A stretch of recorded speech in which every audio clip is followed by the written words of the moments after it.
Izukimku, iduse orodoyu iweriko.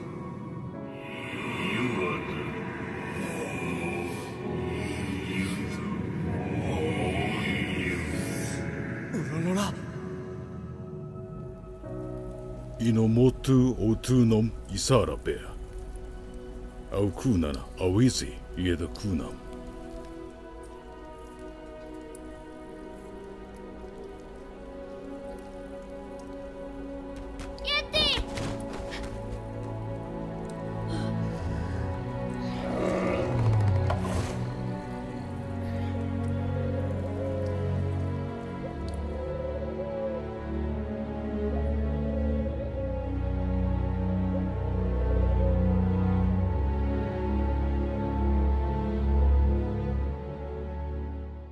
Greetings, everyone, and welcome to Fumito Ueda Podcast. I am your regular host, Albert, and today I am joined by my co-hosts, Logan and Mr. Nick Suttner, writer of Shadow of the Colossus, the book from 2015. Welcome, Mr. Suttner.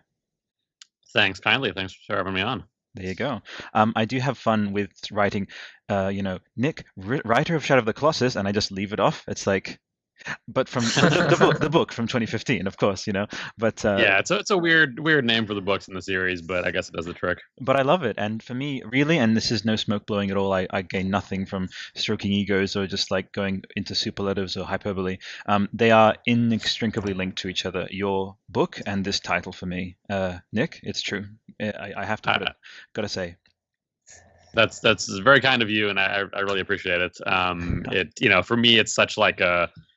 Yeah, personally, it is something where the game is like such a big part of my life. So the fact that I was able to write something on it, I feel very lucky, and I'm really glad to hear it's had any effect on people. So I appreciate it. It was not only just in the words, really, of like how you phrased yourself throughout the book, but I mean, I read it to my girlfriend. She does sort of like emotional intelligence kind of work as well. She sort of deals with like nature of meaning, nature of like this aspects of psychology, spirituality. I read her one passage from your book. I think it was about the primal. You said something about something from a primal dream in the beginning, and she just said, "This guy knows. This guy woke," kind of thing. And I was like, and again, she's like, my thanks to her. No, absolutely, I'll pass that on. And she also says that you are giving off very strong Tormund vibes from Game of Thrones. So there you go. Oh, nice. Okay, yeah, I have gotten that one before. I dig it. So you are the perfect balance between Wallace and Gromit and Tormund. Does that make you feel good, Mr. Suttner? I'll take it. Yeah, that works. Fantastic. Logan, how have you been, my friend?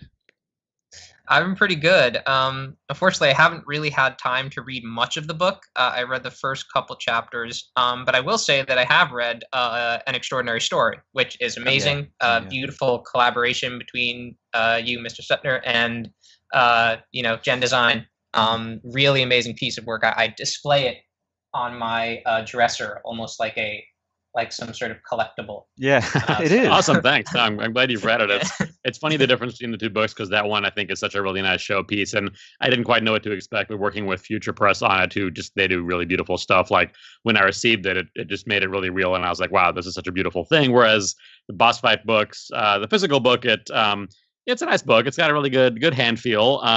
But it's much more of like, it's a small production thing, and it's much more like my own personal thing. Whereas the Last Guardian book is more sort of, like an art book behind the scenes thing. So they're very different, but I was very lucky to get to work on both ends of that spectrum. Yeah, I will say that the format actually for each of them suits what they each are perfectly, because like at first glance you see Shadow of the Colossus, that book on a coffee table, you would look at it and think, oh, that's a travelogue, that's like a booklet you bring with you, like Lonely Planet kind of thing. And that really is very much what it does for the game itself. So I think that kind of suits it. It is. I put this in the message to you when I did up the business card and like all that stuff. I'm really glad you like those.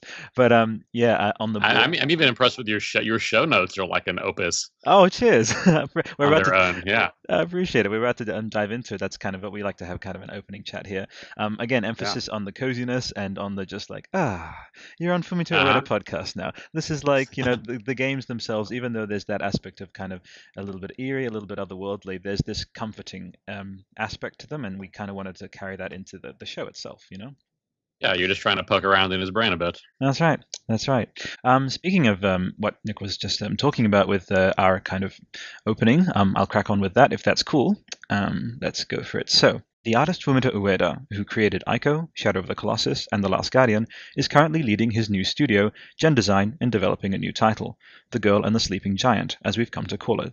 Each week, we chronicle the creation of this forthcoming adventure in the form of weekly news, informed and wild speculation, analyses, and more. Interwoven with reporting on and breaking down any and all new developments, we are also revisiting Ueda's first 3 titles, starting with Shadow of the Colossus, followed by Ico, and concluding with The Last Guardian. In doing so, we endeavor to compile a fully comprehensive archive of material, long-form, in-depth analyses and discussions on each character, creature, and location, personal stories from fellow appreciators of Ueda's work, interviews, theories, interpretations, and much, much more. The time has now come for Mr. Ueda's unmatched and inimitable form of ongoing storytelling, world-building, and overall contribution to the artistic validity and power of this medium, the most profoundly moving and life-affirming art form ever, to receive a thorough, intimate, and loving chronicle, now and for posterity, from the very community that has so embraced, cherished, celebrated, and resonated with the man, his team, and their work for close to 2 decades. We wish to thank you for the privilege of your time in listening in and joining us on this adventure. With that regular rundown out of the way, let's get the show started.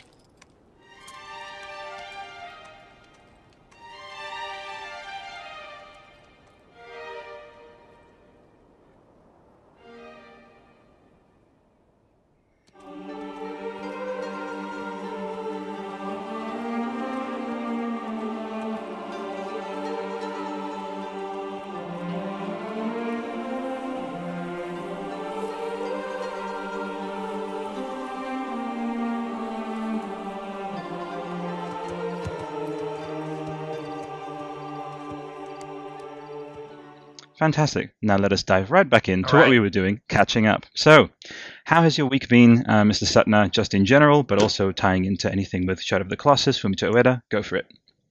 It's been good, thanks. I was up pretty late last night. I went to a sort of all-day board game party, Nice. so I was there for like 8 or 10 hours, and I was actually doing some play testing of my own board game there. Oh, So I didn't get home till like 1:30 a.m. is that a tease of something, or have you announced it already, your board game? I've sort of mentioned in passing, I guess, in some other places that I'm working on something. It's been pretty like unofficial, just working on it with a friend of mine back in Chicago, my co-designer.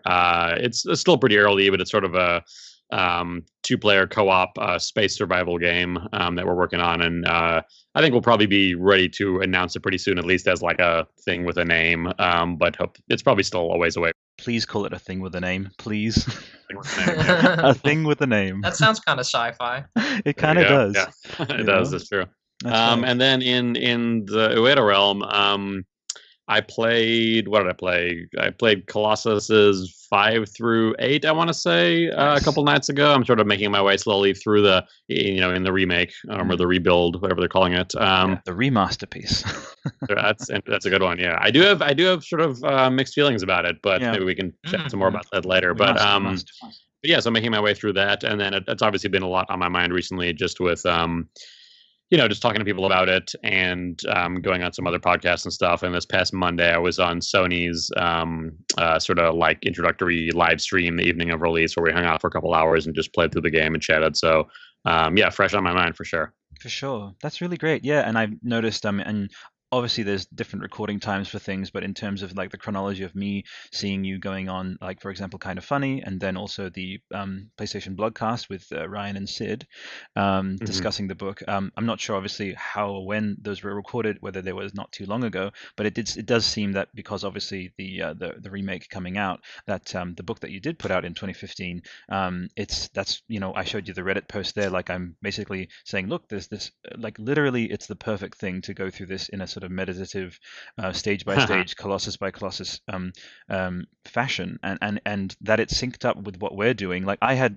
very I think I was aware of your association with Celeste, but I had no knowledge. And also of, I think Boss Fight Books have done some books with authors who have been on podcasts that I've heard, such as like Bonfireside Chat. I believe there's a Dark Souls book done through Boss Fight. Not on boss fight yet. Okay. There was Dark Souls. They did the book with Future Press as more of a strategy guide. Oh, yeah. But I think there's a Dark Souls, a separate book that I think Keza McDonald worked on, if I remember correctly, but not part of boss fight specifically. Okay. Well, yeah, it was definitely you had been in the ether and now in focus. Mr. Certain here. Did you have a look at the testament that I did up for you? Sorry, which The Testament of Amelioration. It's something we put together for only a couple of guests through Interactive Artistry every year, just to really actually. I mean, again, we're not like some big institution. Obviously, we're still kind of starting out. No, thank you. I did look at it briefly yesterday when you sent through on Twitter, and it is very cool. I'm looking at it again now. I love sort of the art in the background, and that wax seal is pretty sweet. I dig it, man. Black wax, because fuck yeah. Right? I know, it's great. Fantastic. Well, I appreciate that. No, man, absolutely. I really, really want to just take that moment again with the sort of books that you do, and this is something I've talked with Ray as well, and also Logan and Sam, who's also on this show. He can't make it this week because he's celebrating his wife's birthday, and I was like, nice excuse, buddy. Honestly, I mean, we have Nick on the show. Actually, no, I didn't give him shit, but what I basically said is like with this medium, we are in a sense. We can't shake the fact that in a very predominant sense, the word game is still associated with time wasting and strictly recreation or distraction or competition, where we are really trying to, and that's if you look up the actual definition of ameliorate, it is to better something, and we want to really just better that term so that game becomes more like the association doesn't immediately like, oh, I'm going to play a game. I mean, Nick, when I say that, I'm going to go play a game, like doesn't that it just culturally initially like just on the surface basically connotate I'm going to go waste time or something or other, right? Yeah, I mean, I think even when I talk to my parents about what I've been working on and doing for the past decade, like there's just something that is lost, I think, especially for a generation who didn't grow up with it, and in my case, parents who didn't grow up in the U.S. I was born in South Africa originally. I guess you probably read that in the book, but so there's a lot of things that are lost, and it's just there's sort of a weird generational gap generally, and I think that what they hear about games on on the news or in the general cultural consciousness just is a fairly immature representation of where games are right now intellectually and emotionally. And I think in the mainstream AAA space too, gaming does tend to have a bit of an arrested development, and is still sort of needing to target the lowest common denominator in a lot of ways.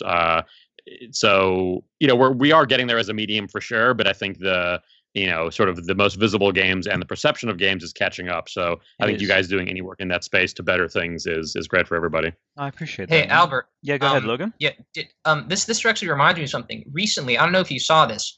Was there not one of those inflammatory news reports about how these video games are poisoning our society in I think it was Adelaide? And Oh yeah, I think I did read about that. Yeah. We have a very interesting relationship with games here in Australia. It's interesting. You hear it in the news about just the government's like fundamental misunderstanding of the medium, really. But you're right. Like there's like it happens all the time. I'm very surprised that you heard about it like all the way over yonder. Like, but do you have similar things that happen with yourself, Logan and Nick? I mean, I was just saying it because that was related to the topic of discussion, and it's so crazy that those kinds of things still happen. I know. And it was totally misrepresented. Yeah, I saw it on YouTube here. Someone made a video about it. The games journalist Jim Sterling. Yeah. And I just was wondering if you had seen that, because that was where you live, which is disturbing, frankly. It is. It is disturbing, and it's nothing. I have to kind of fess up and like, yeah, I suppose I'm in the same country who does have these kinds of attitudes, but yeah, it's important to acknowledge that sort of thing. But yeah, it only serves to underline that we still have a ways to go, and with everything you do, Mr. Sutton and Nick, like it's worthy, it's meritorious of just taking that space and dedicating well, I call it a commemorative thing, but it's also like a testament. That's why I use the word testament. So, right. And yeah, pretty. Well, like you said, it lined up really well. I think chatting with you guys about what you're doing, and I think the structure in which you approach the game, covering it in the podcast anyway, is how I thought about it. Obviously, in the book too, of sort of breaking things down and diving in deep on each colossus and each element. So definitely excited to chat more with you guys about that stuff. Really keen, absolutely. Yeah, and as I mentioned, I think in like some of our correspondence, this is like our first main sort of chapter by chapter. We're going for it here. The first couple of episodes had been essentially setting it up. The very first one was speculating on the girl and the sleeping giant. Which, before we sort of dive into the Forbidden Lands and Mono and Wanda, may I please have your just sort of hot take on the upcoming in development title from Mr. Ueda? Yeah. I mean, honestly, I saw the image around New Year's or whenever that was, and it was interesting. I didn't think too much of it and haven't thought too much through. I think hearing you guys chat a bit about it was sort of the first like dive I've heard into it. Obviously there's imagery reminiscent of Mono and sort of other like protagonists and art direction that he's had. So it made me think like, well, is this a development on some of the stuff he's done already? Is this something brand new that just has some thematic and visual similarities? Which I think I heard you guys talk about the fact that might be disappointing. It might not. I think we are ready for something different from him. But of course, I'm incredibly excited about. Yeah, I think Logan was maybe a bit more suspect of it, but which is healthy, and I agree. And I think I would have if we saw sort of another game with a muted color palette and soft lighting and everything, like I think I might be a little suspicious at first, but of course I think it would end up being incredible. So I'm excited to see what he does, and hopefully on a shorter timeline, of course, and a little more independently, I would hope. So I'm intrigued for sure, but I sort of wasn't reading too much into it yet. But I'm curious to see where it goes, of course. Yeah, and that's a healthy attitude to have. But we're not going to be healthy here. We're every week we're going to like look at each and every damn brick and hair. I'm kidding. No, and I actually emphasize this is as much as we go in depth, we don't go like unappealingly, exhaustively, like obsessively conspiracy kind of theory in depth. Which because I'm not sure if you know, Nick, we have Death Stranding podcast as well on our network. So it's we have to always make sure we sort of rein it in because again, silence is can be anything, and when there's like a big chunk of either enigmaticness or something that can be variously interpretable, if you're not careful, you can go too far into stringing one assumption onto another until you have this sort of ramshackle theory that as soon as a new thing is released, it just falls down. Yeah, that's that's Kojima's specialty. Ueda thankfully is a little more what's there is there, you know. That's right. Yeah, well, it's interesting too because I think you guys discussed Nomad a little bit, and I talked about him in my book, and I've been emailing on and off with him for a couple of years now, and he obviously in some ways went sort of down that deep dive like conspiracy path, which was really interesting, and I as I say in my book, like I've never seen anything documented as thoroughly as I've seen him document Shadow of the Colossus, which was incredible to just like pour over his blog. We hope to have him on the show actually. Yeah, no, that would be great. I don't know what it is about Australians and obsession with this game, but So, but it's interesting to sort of see some of his work and theories now pop back up with the remasterpiece in your parlance. So and there's now seemingly a trophy named after him, and some of the sort of hidden coin stuff in the game tied into some of his work, and so it's just interesting seeing that culture of the game sort of come back and influence the latest version of it. I absolutely I totally agree with you, man. Logan, did you have something for that one? No, I just think it's really cool. I just got that trophy today. Look really at you! Cool I made time. Yeah. I'm Logan. I made time to play the game. I didn't have to edit a 4-hour God of War podcast. No. Yeah. Well, I appreciate it. I'm 14 out of 16 right now. I actually beat number 14. I think like 5 minutes before we started recording. Okay. Very nice. Nice. Yeah, I'm curious actually to see the final Colossus and the ending, because obviously that hasn't really been in any of the media yet, and I'm sure I could go YouTube it, but I want to see it for myself. And a lot of things look substantially different, I'd say, in the game in some ways. So I'm curious to see sort of how the whole ending looks. I guess I shouldn't spoil too much, but just to see how that all goes down in the new version. Yeah, I'm very keen for that as well, definitely. By the way, how spoiler sensitive generally are we here? Do you want this to be really pristine for people new to the show? I think we're pretty open, aren't we, Logan? Just go for it. I mean, it's again the original. Yeah, you can say whatever. Yeah, say whatever. Totally easy. Okay. Easy. Cool. Awesome. Well, that was kind of, yeah, I wanted to get that hot take on the newer project. And I have to ask because, out of nowhere when I was reading your book, it starts, as you say, we can't go into Shadow of the Colossus without talking about eco. And just that chapter, just your, like, however many pages, made me just immediately want to play eco as well. Like, it really, that I just, again, breaking down, starting as comprehensively. Maybe it's sort of a collective appreciation for like OCD stage by stage, chapter by chapter, take your time. Kind of mentality that we all of us share here. I really like that, spoke to me so much, man. And I was like, listening to this chapter, I was like, well, I have to ask him next time, when I get the opportunity. What would you think of an eco remaster coming from Bluepoint?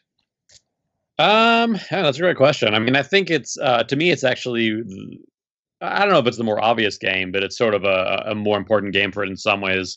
Because I think, and I've talked about this in other places, but I think Eco is a much more influential game overall, and maybe sort of more important to gaming history as much as I, love Shadow, and that's my number one.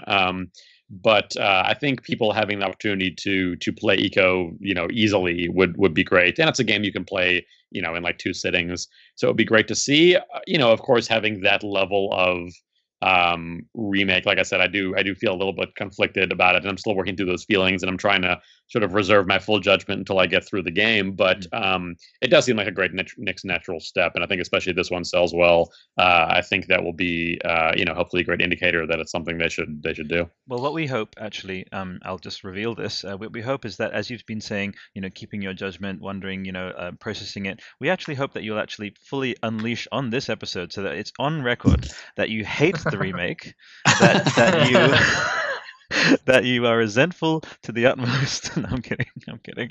But needless to say, in whatever publication kind of way, or maybe in an interview at some point. I think, you do have a blog, don't you, Mr. Sutno?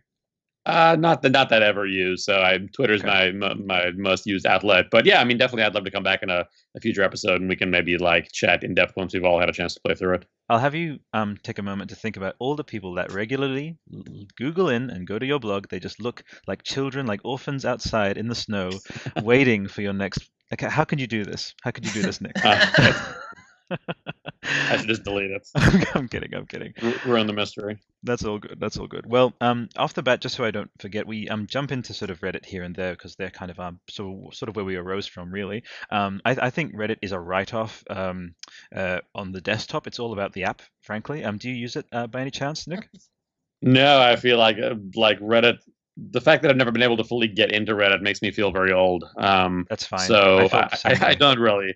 A friend has tried a few times, but I haven't sort of used it for more than a few minutes, I think. If you show me that on the desktop, I'll immediately just crack your laptop in half. It angers me how cluttered and awful it is compared to how smooth and like streamlined and entirely awesome and like humanity affirming the damn app is. Because you choose whatever kind of outlets. There's humanity being bros, animals being bros. You open it up. Sometimes it can turn my entire day around how awesome this app is. So it's a great. Okay, I'm downloading it right now while I'm talking to you. So. Oh, my man. Yeah. It's a place of great good, and also it could be a place of great evil. It can be, as Logan has experienced with the you for loving or appreciating the remake, being like, "Hey, kill yourself, Logan." It's like, buddy, chill out. Yeah, okay, this isn't, right. And as I iterated on that episode, Nick, it's just like the furthest thing that's about is Fumito or Logan. It's like, look at yourself, buddy. Like, honestly, for your own mental health. It's surprising to see someone like that, even with such a I don't know, kind of an angry personality, even enjoying Ueda's games. But maybe it's a testament to how many people Ueda can reach out to with his titles. So I suppose that's a very kind way of putting it, and we'll leave for the after show of just like actually venting about these people. No, I'm kidding. Anyway, no, look, we don't need to do that anymore. Exactly. No, we don't do that. But yeah, we have one comment for yourself, Nick, among many. Praxada says, "Cool. I had no idea this book existed, but it's now on my wish list. I guess my question is, what's the most surprising thing that he discovered as a new about Shadow? Edit. Have you thought about sharing this on GameFAQs? Their board of the remake is a bit more active than this one. So anyway, I'll leave that to later. But yeah, he asks, so what was the most surprising thing you discovered about A Shadow of the Colossus on your deep dive?" Oh man, that's a great question that I probably don't have like a default answer to. I think just some of the like I'd never really gone down the rabbit hole of fan theories that Nomad and some others sort of led the charge on. Um, and I found it really interesting. And I think even things like the previous Wanderers theory, which talks about sort of different places in the game where it seems like wanderers have been there before, and there's sort of little leftovers of campfires and other things, and this isn't the first time this has happened. And I find that sort of like cyclical nature in a lot of media really interesting, and there's other books and things that I really have enjoyed that in, and I think that's definitely a potential theme of Ueda's games. So seeing a theory like that just sort of makes me reevaluate things a little bit, and just have a different sort of open mind when I play the game. So that stuff was really cool that I just didn't have any awareness of before really diving in on the book. Okay. Yeah. Well, I think one of the things that I sort of took away from like the very beginning of the book, as you're sort of setting the stage in the early chapters, is just describing the environment, right? And like even though as you say, like this, it's really hard to sort of pin down, as you said, that you don't have sort of a default answer for it. But I kind of have to sort of tap into what maybe Logan probably is either thinking 24/7 or whatever kind of led him to kind of do his blog and everything. Is that it's less so much. There's nothing like, oh look, I found like a rock, and if you look underneath it, there's Fumito Ueda's face. Like he doesn't do Kojima style like surprises or anything like that. More of it, more so, it's I find that it's the amount of time spent actually sitting with the material that can lead to surprising revelations. About. And that's what I feel as though the best of art can do, or what like art's sort of purpose really is, to kind of reshape worldviews and sort of shake kind of our cores into sort of becoming more open-minded and like mindful people. And like that's something that like is very much wrapped up in your approach. Definitely, Nick.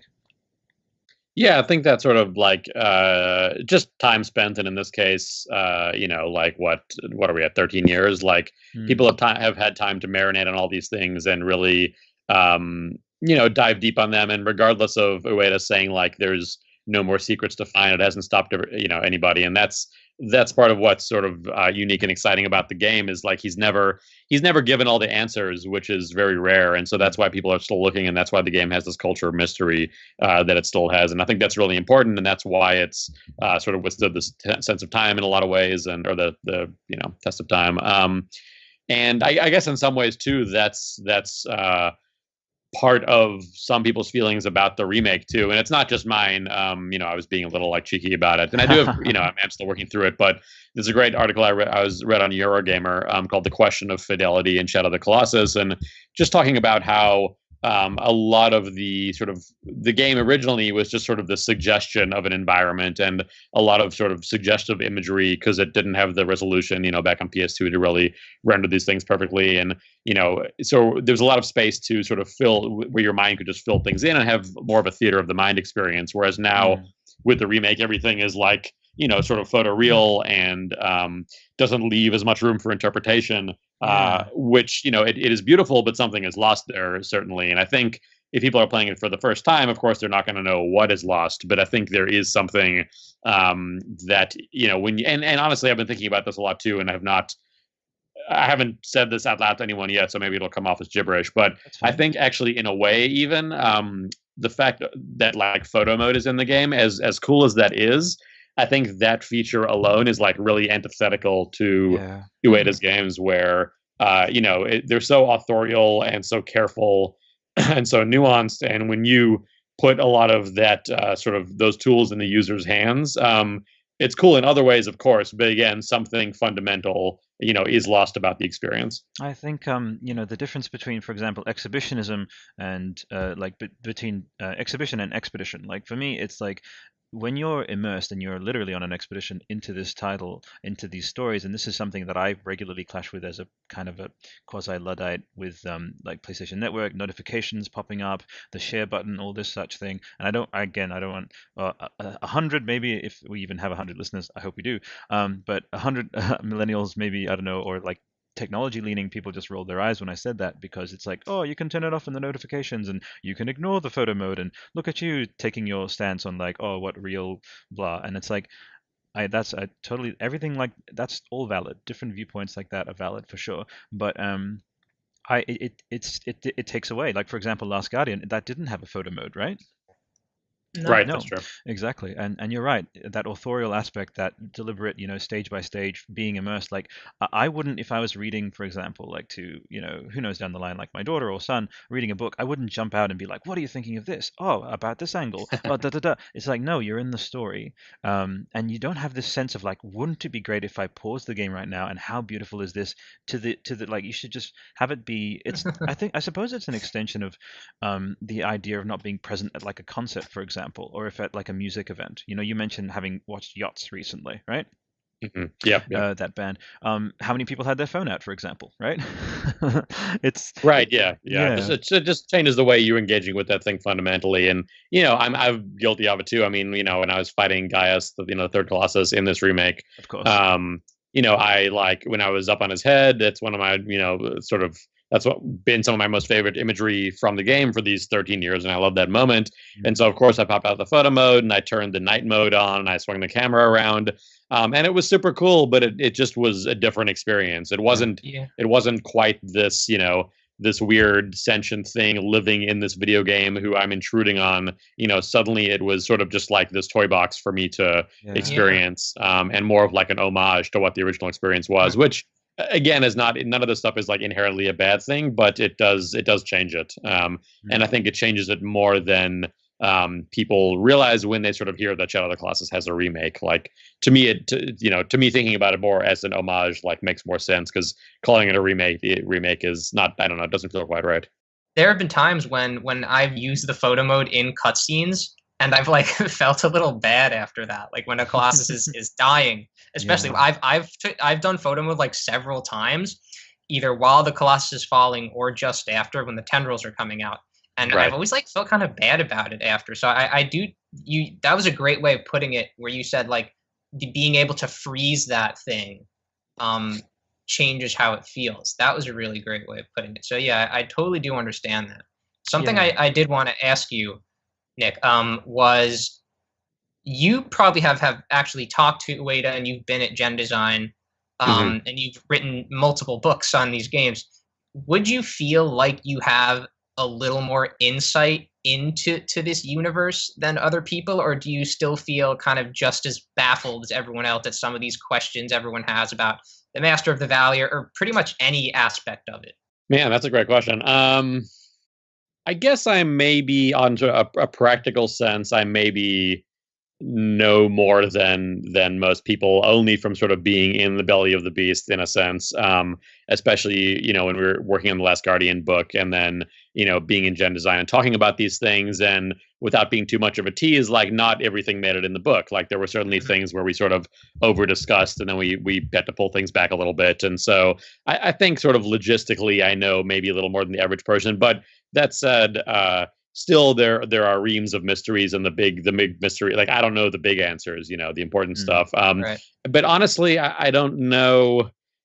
And it's it's tough, because I think a lot of this is lost in translation too in chatting with the team casually. But I don't know that all of the team does necessarily either. I think a lot of it really does exist in Ueda's head, and that's part of the magic of it. And he shares what is important to share and keeps some stuff to himself. And I think he's the only one who has a lot of these answers, literally.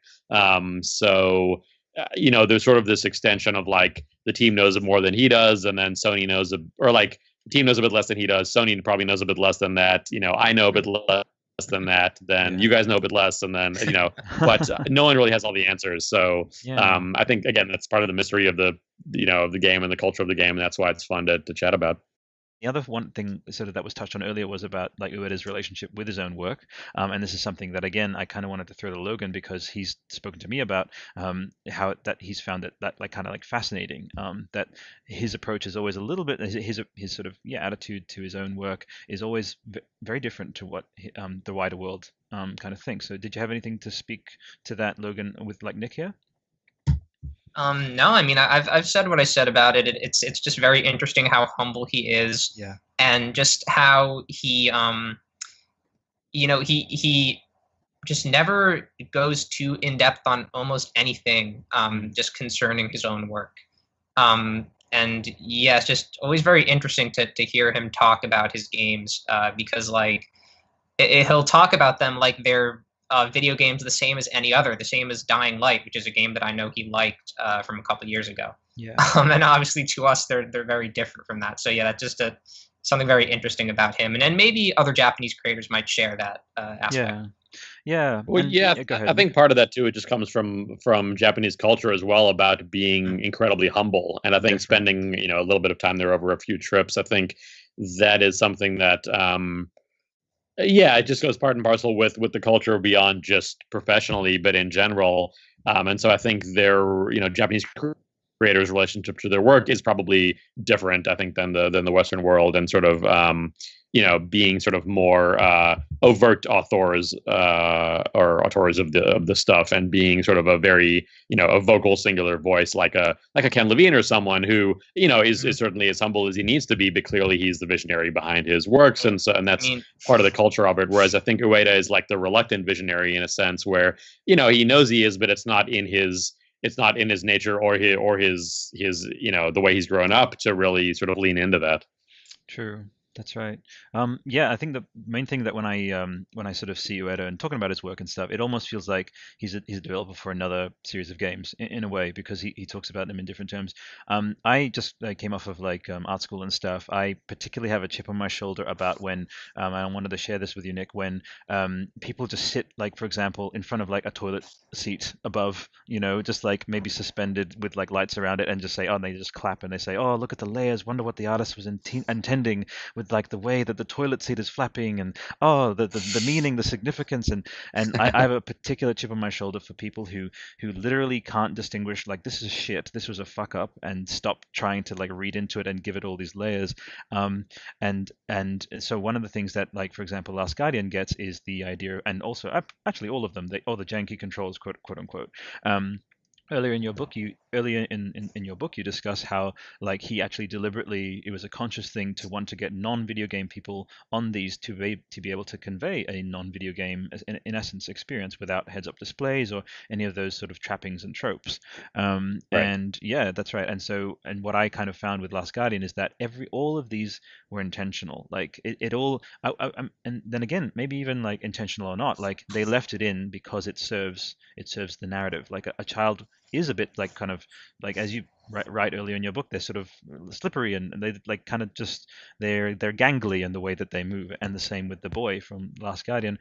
And then the biggest one for me, because as I mentioned, Logan talked about how, like, he's a shadow guy, he came in at shadow. I would take it that because you experienced eco, you sort of, that was the first experience sort of you had, Nick, with his game. Yeah, that's right. And for me, I'm a Last Guardian guy. That game and I stand to gain nothing from blowing things out of proportion. It's a game that kind of essentially saved my life, because it was I had a pretty awful military accident. I was left out on a firing range, actually. It was pretty hectic in 2007, and then leading into like in that whole recovery period, it was basically, how they have like comfort animals that they give like people who have suffered PTSD. Trico was my comfort animal, I dove straight into it. I connected immediately with this reassuring, huge kind of boy and his beast kind of presence, like ready to sweep me off into another place where there wasn't that kind of level of pain or whatever, or confusion or doubt or anything.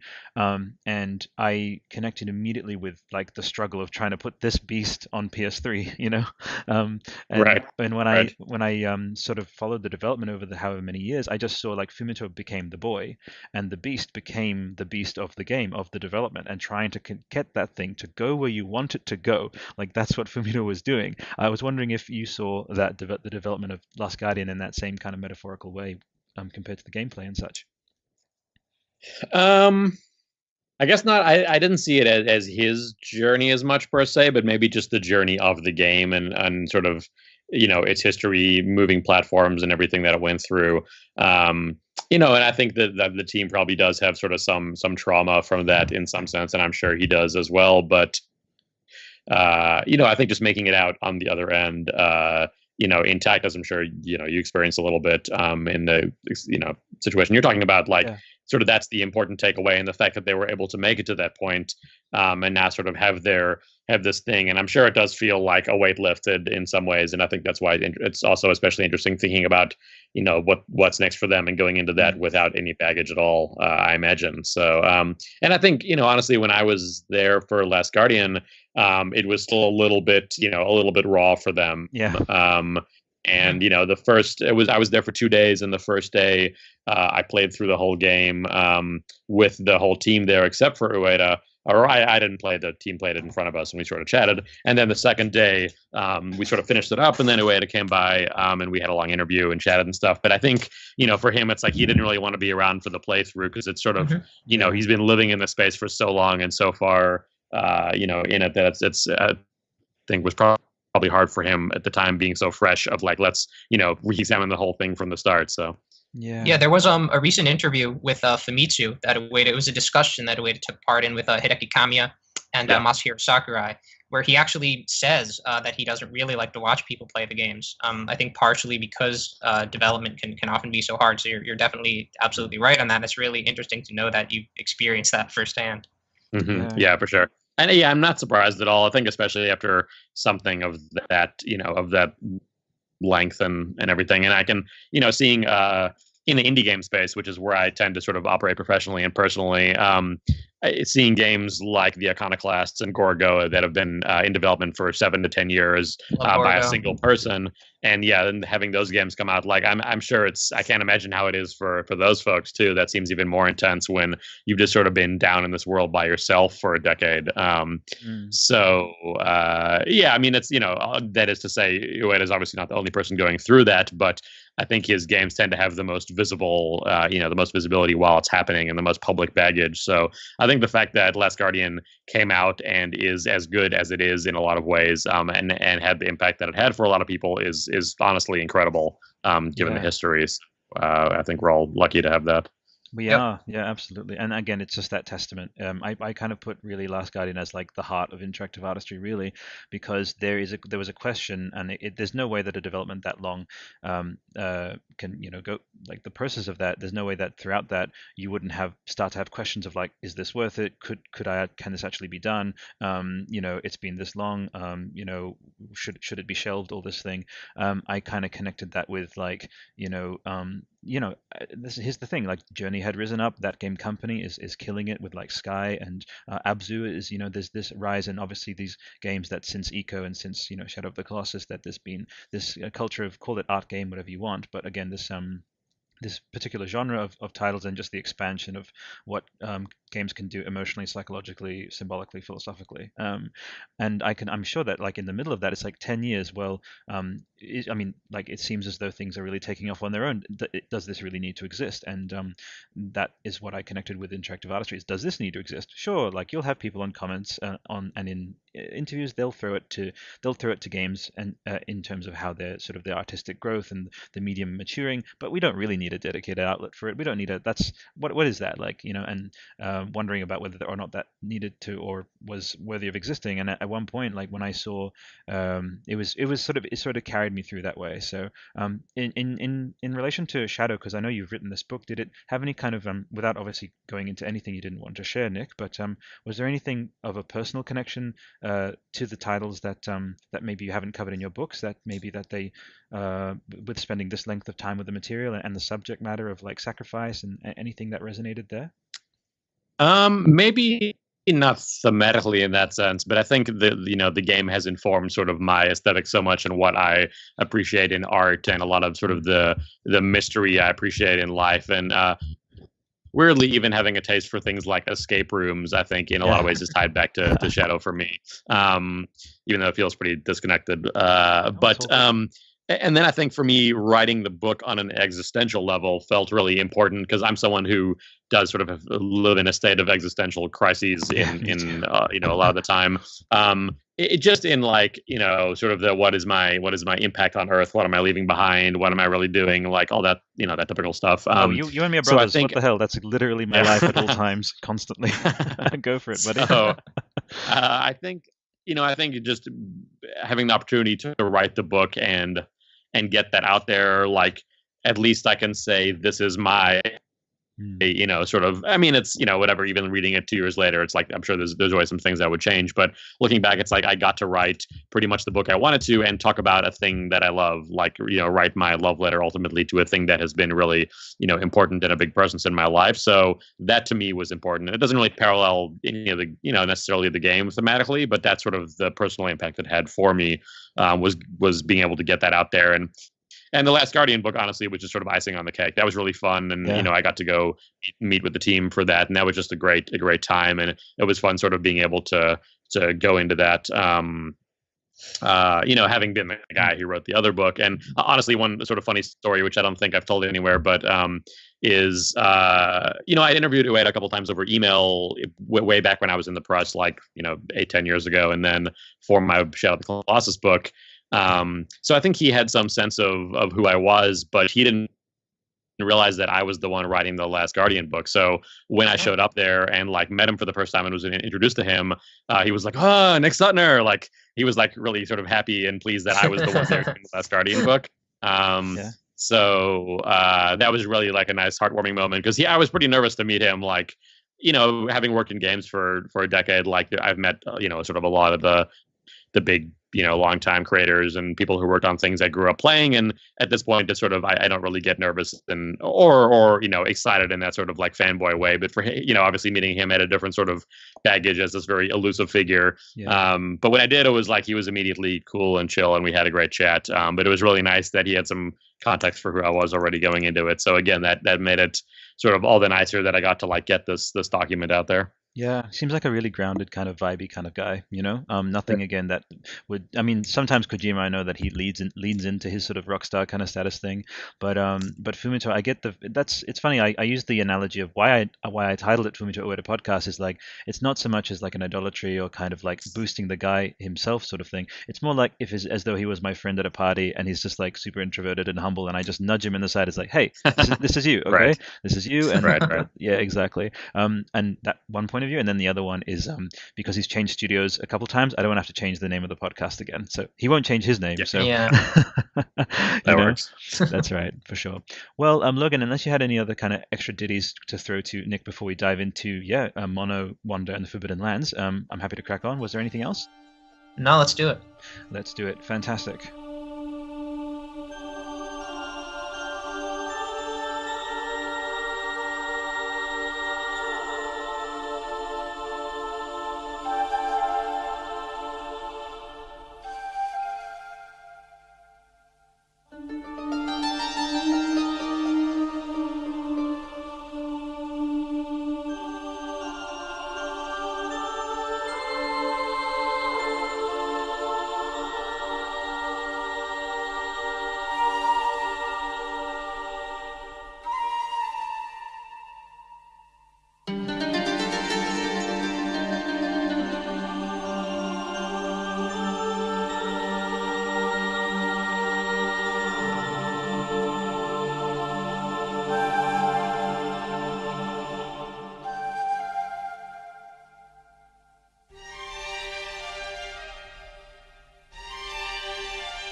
So let's crack on again.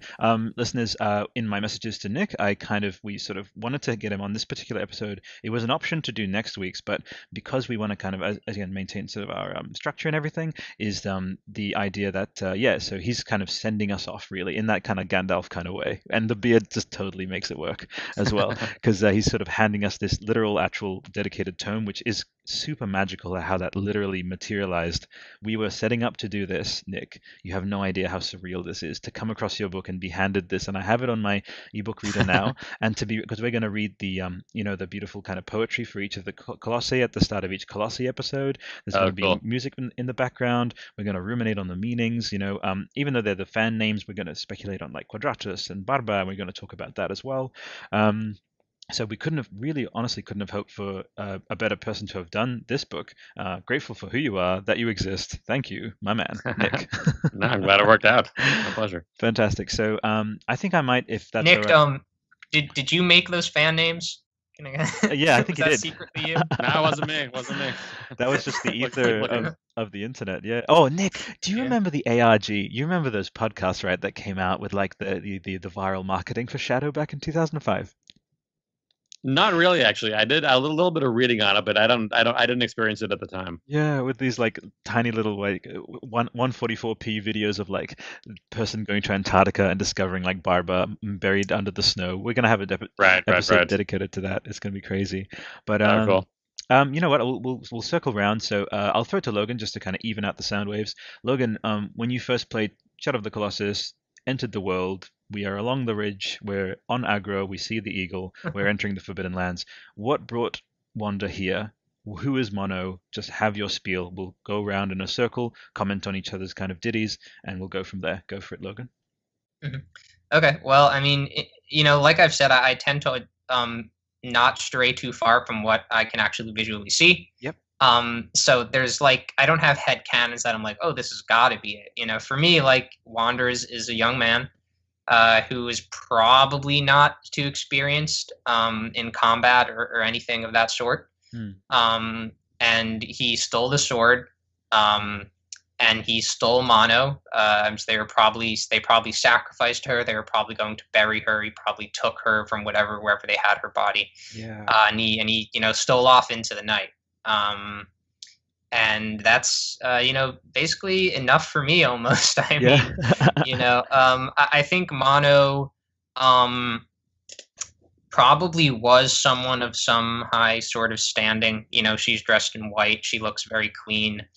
And she was probably, could have been some sort of priestess of some kind who sort of they maybe knew they were going to sacrifice, for a long time. And the idea of her being like a holy kind of holy figure in some community that like maybe again because of some sort of eco style infringement of like convention of like, oh, we can't have you here, again that connection with eco there and exiling like Yoda sort of thing. But yeah, go ahead, man. Yeah, and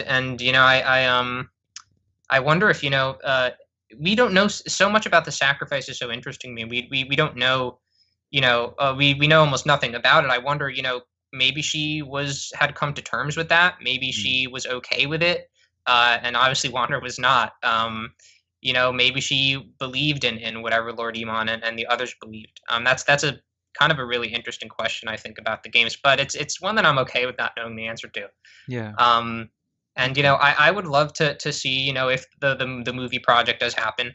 I've said, I think, on past episodes that I wouldn't necessarily mind to see them elaborate on this because this is not a video game. This is a movie. If you separate thing. My line on that basically is that if you want the version of Shadow of Colossus that is as mysterious as it can possibly be, we have that version. It's the video game. Yeah.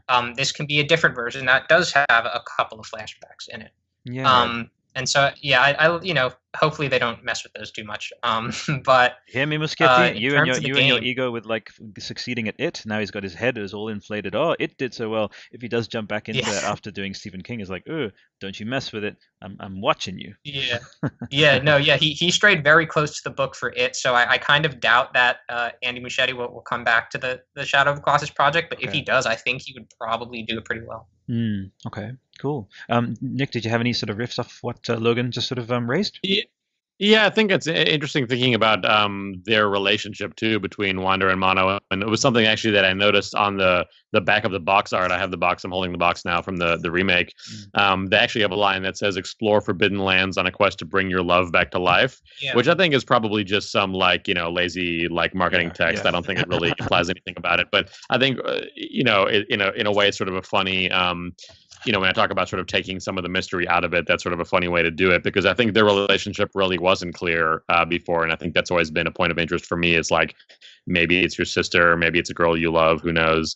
Or your mother, and I think which I also will go into. or your mother, sure, yeah, and which I guess she sort of becomes at the end in a way. And and yeah, thinking about her state as well, like is she dead or is she just in some sort of unconscious coma or some state? Like, there's all these basic questions about it, of course. And then you mentioned sort of like the maybe like royal appearance, and I think that ties it back to some fan theories about her connection to the queen and Eco, and maybe she's the start of or maybe she will become the queen, or maybe she's the start of this line of children and all these other things. So. Yeah, for the record, and I've said this in the podcast before, I tend to really dislike the Mono as the queen theories. So that was not what I was going for. But but obviously, if you were a proponent of those theories, that is what it is. That's the wonderful nature of these games, that you can think whatever you want. I actually pushed Logan in one of the earlier episodes to. I said, no, give us something, give us a nugget, man. We were analyzing the Girl and the Sleeping Giant to the nth, and I was like, come on, man, like just give me something that I can like end the episode on. And he's like, okay, fine. I think the girl on the plinth in that teaser shot, that she's the queen from Eco. I was like, yeah. Which I was not 100% serious. I know, about I know. I was kidding. Yeah, but that's but yeah. Please continue, Nick. Oh no, sorry. That was my main riff off of it. It's just it's interesting thinking about their their relationship and their roles, and then just thinking about his role versus or maybe it's more the cursed nature, I guess, of Mono, and also of the boy in Eco, and that parallel. And obviously these are themes that keep coming up in his games. Yeah, that's right.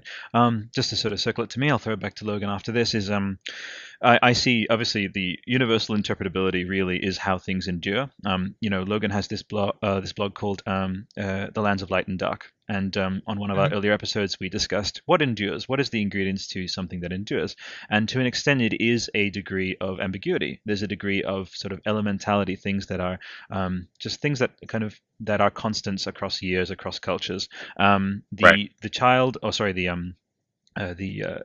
boy and the girl is a constant. That's a classic. That's an archetype.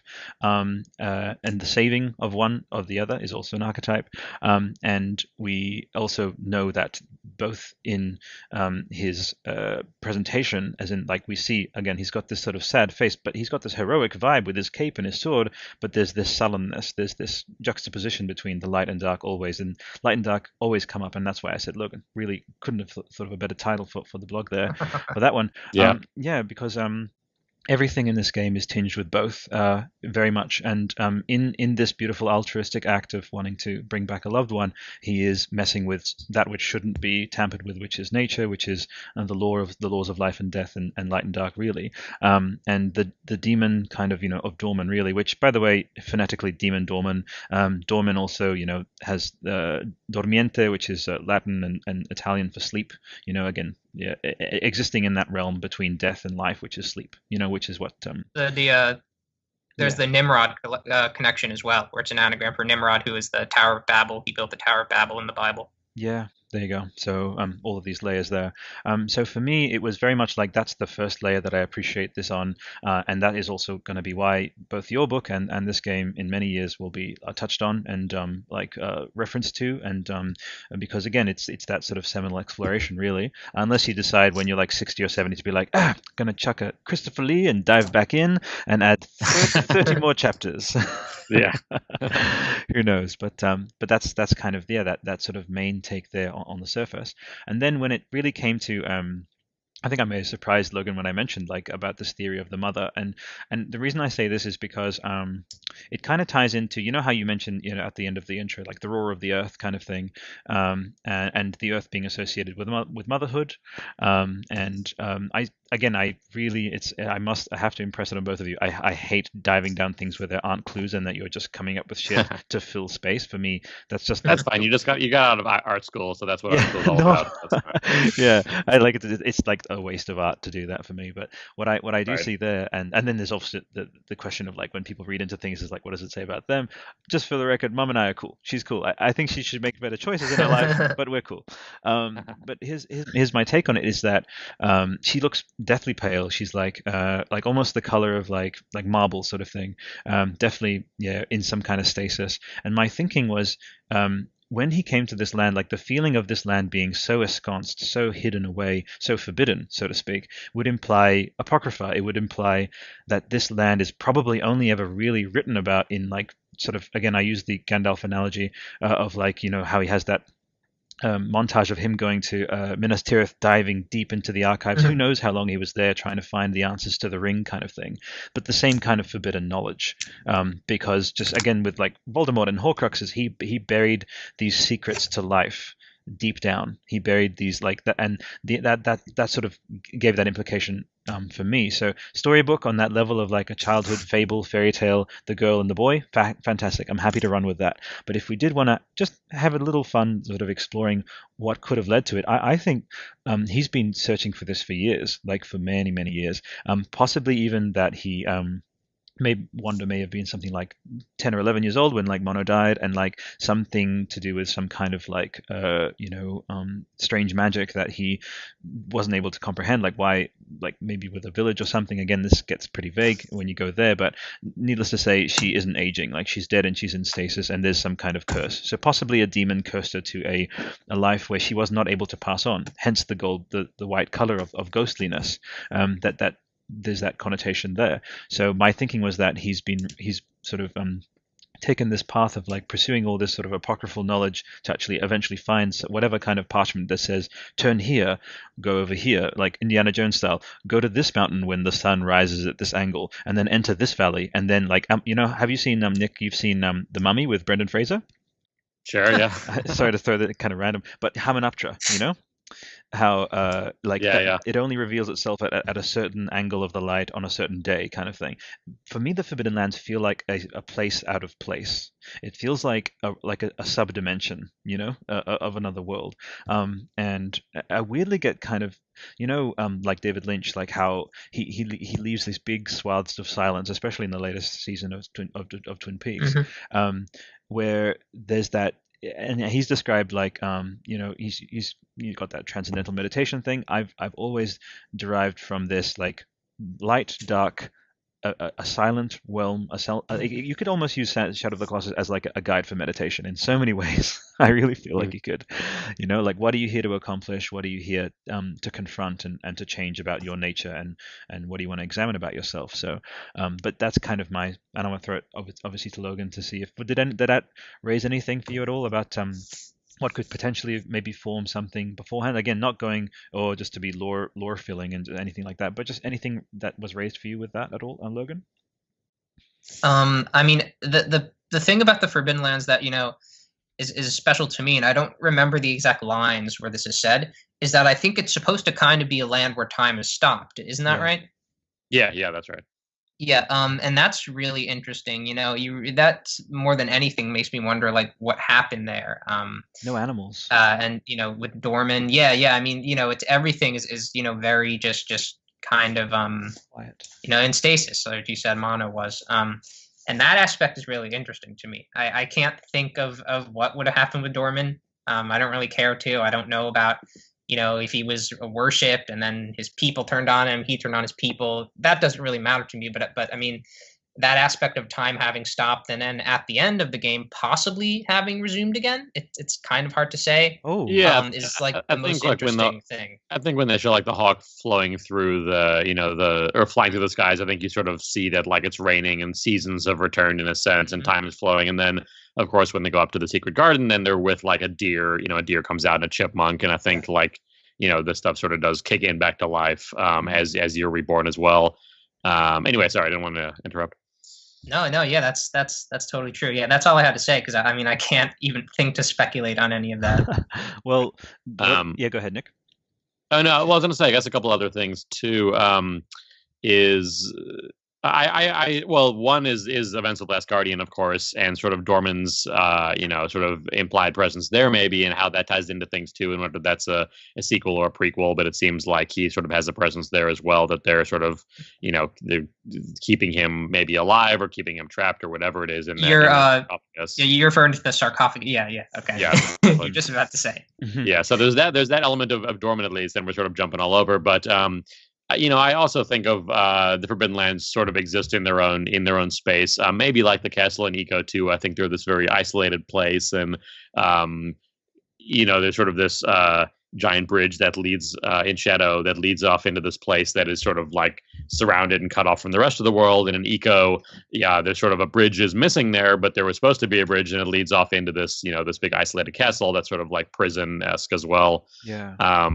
And I think to go back to I think it's interesting hearing you talk about, Albert, about the idea that he's sort of been adventuring for years. I guess to me, it actually feels the opposite. It feels very fresh because I think when you sort of see Emon, the seemingly sort of the head of the tribe or whatever, talking to him in the beginning, movie, and then he sort of shows up at the end of the game. And I feel like, to me, it sort of just happened where he just grabbed Mono and ran, and then Emin and his soldiers or whatever are giving chase.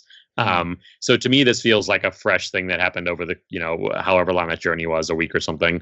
But I think also thinking about that previous Wanderers theory, I think the idea that other adventurers have come here maybe in similar, dire straits, and Dorman's tried to trick them and or have them make sacrifices to do things. I think that also, I guess we're talking in the same realm generally, which I think is this is a place that has existed for a long time, and maybe this sort of thing is, while it's in stasis on the one hand, maybe this sort of activity that happens in the game has happened, many times over a stretch of time. That made me think of the Neverending Story. You know how the sort of portal of the Oracle, and like there's the sort of ruins of all the people who have tried to pass through, like the armor sort of scattered around. And this is when Bluepoint are talking about having sculpting the new Colossi, that they noticed that there's an opportunity to add detail, and they said there were only the hints of sword strikes, and again, people have tried to take these creatures down before, but they've failed probably because they didn't have the sword, which adds an extra wrinkle to you can go through all these things, wait for the sun to align or whatever, all this sort of stuff to eventually get to the Forbidden Lands, but you get there, and if you don't have the sword, that's it. It adds that extra kind of peril and that extra kind of just and I mean, you can make a whole little. I had this little funny thought. What if I don't know, Marvel or Disney acquired, I don't know, this is terrible, but a little sub story, the sub story of how, as a mobile app game, how Wanda got the sword, how traumatizing would that be? The death of like art. I wonder, game. Say again, Nick. Like a steal the sword mini game. Yeah. Yeah, like Candy Crush. Go ahead, Logan. Yeah, I wonder, if someone came to the Forbidden Lands and they did not have the sword. I did not. Sorry, I apologize. I'm so sorry. I'm sorry. They would have to pass through the Shrine of Worship because that's where the bridge leads to. And that mysterious door that opens automatically for Wander, maybe that would have opened for them. But my question is, would they have gotten past the shadow guys that come up, which Wander holds up the sword and shines the light on them, and they go away? Would anyone have even gotten past that point? Yeah. I wonder. Right. It's a very interesting question. Very interesting. Logan, I have another question for you. So you said you got all the coins, right? No, I didn't. What? No, I did not say that. I said I sorry. Weirdly, I thought. Oh yeah. But yeah, you've gotten a few, obviously, and stuff, right?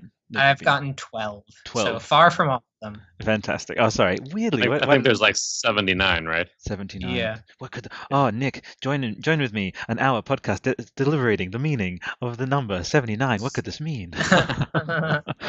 No, but yeah. Anything let's talk about architecture. So Giovanni Battista Piranesi. We talked about the prisons.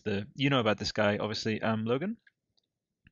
Who was it? Okay, so he's basically Nick, help me out. He's Italian painter, sorry, Italian artist, sort of draftsman, and he created these sort of prisons, didn't he? Yeah, like a series of imagery of these amazing sort of interconnected prisons, a whole series of pictures or paintings. And I think that inspired a lot of Ueda's work, especially on I think in the castle in Eco. Yeah. But generally, I think. Sorry, is this the same guy who inspired? This is a different guy than the one who inspired the Eco cover, though, right? That was that's Chirico or something. Kiriko. Yeah, Giorgio J. Chirico, or I don't know how you say his name, but Waka. Sorry. Yeah, no, that's a bit different though. Yeah, different guy. But yeah, if you like think of it, actually, it's a bit different. You know how the start of there's a bit of a kind of connectivity, but like Logan at the start of Last Guardian, there's that kind of old kind of style of like drawing. There's the the cryptids, all that sort of thing. Batista, what he did is he created these enormous, incredibly beautifully detailed sort of prison systems there, and so the prisons really is more about like as you said, eco there, but there's the architecture is definitely like it's incomprehensible, and I want to talk about the bridge, which is so iconic now, and throw it around to you guys there. So for me, when I saw this, it just felt like these the struts leaning on each other, and again connotations of like repetition, and like this has been this way for ages, years of millennia upon millennia, and yeah, so I just wanted to get your thoughts on like the general look of what they decided. I know that you could almost say there's the same mason, so to speak, created all these castles, both for all three, Last Guardian, Eco, and Shadow of the Colossus. But any kind of thoughts on the choices that were made with the game, Nick? I guess I tend to think about that less so in the world of the game. And just when you were talking about it just now, and more in the actual development team, because I ended up talking about that with them a bit in Last Guardian, and just asking, like, there are all these sort of just like staircases and archways and pillars and all these different pieces of architecture that has a thread through their games, and for Ueda especially, and I was sort of like poking them, like, well, is this what do they represent to you? Why do you keep coming back to this imagery? And yeah, it really just turned out that I think this is largely just images that they like and that they find expressive and like working in that medium. And I think that sort of like taste and art direction is carried through the games. And I think now that I know that, I guess it makes me think that it's less about some interworld connection in the games, but it's certainly not worth don't want to rule anything out, of course, too. So it is interesting to think about some ancient architect sort of like sculpting out the shrine of worship and the castle in Eco and everything in Shadow, Castle and Eco and everything in Last Guardian. So certainly there's lots of like geometric similarities. Yeah, and I want to throw it to you. Thanks for that, Nick. I want to throw it to you, Logan, based on anything that either myself or Nick said. Go. This just gives me the memory of when I first played Shadow of the Colossus in 2005. I was like 12 or 13, and I didn't even really get to the end. And so by the next time I played it, when the remastered version came out, I didn't remember too much of it. And I remember in my mind, I remembered the bridge as being like miles long. Like I remember like in the intro, there being this cutscene of like Wander just like walking across this like huge desert. There's like nothing except this bridge. And I was kind of disappointed to find out that it wasn't as long as that when I played the game again. But that's just Have you made it up the shrine and ran across the bridge? No, not in either version, actually. I've never done that. So if you're doing the sort of climb up to the secret garden, when you get to the the sort of top where it levels off, before you go up sort of to the left or Wander's right, up to the garden, you can actually run across the whole bridge. And it's interesting because when you do it, it does feel like it. I think it takes like 15 minutes of real life time of running. So it.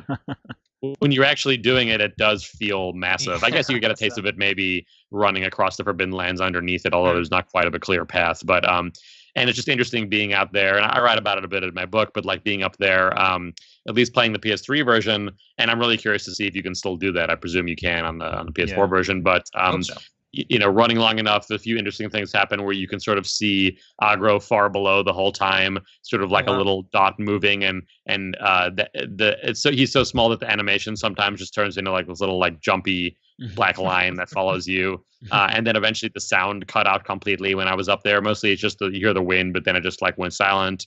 It seemed like you're sort of like pushing the game to its limits in a way, especially on the previous versions. And then if you get to the other end, there's sort of this like little like crevasse between two statues that Wander enters in the beginning of the game, and that's still there, but there's like a wind pushing you back, so you can't go through it because you just sort of get forced back and knocked over. But it's interesting, yeah, because I mean, I know what you mean. It's like that feels representative of like growing up generally, where spaces and things you thought were huge, like when you were a kid, are not the same when you're an adult. But it is interesting actually running the whole thing and having it feel huge. And there's an interesting quote too from Eric Chahi in my book, who did like From Dust and Another World. Love that game. Amazing dude. And he had a note about how he just likes the sort of scale and feel of the game, where if you're not on aggro, then the world just feel like it stretches out infinitely and just goes on forever and totally changes your relationship to it. Whereas, when you are in aggro, it's like, and you have your companion, then it's much more doable. That's right.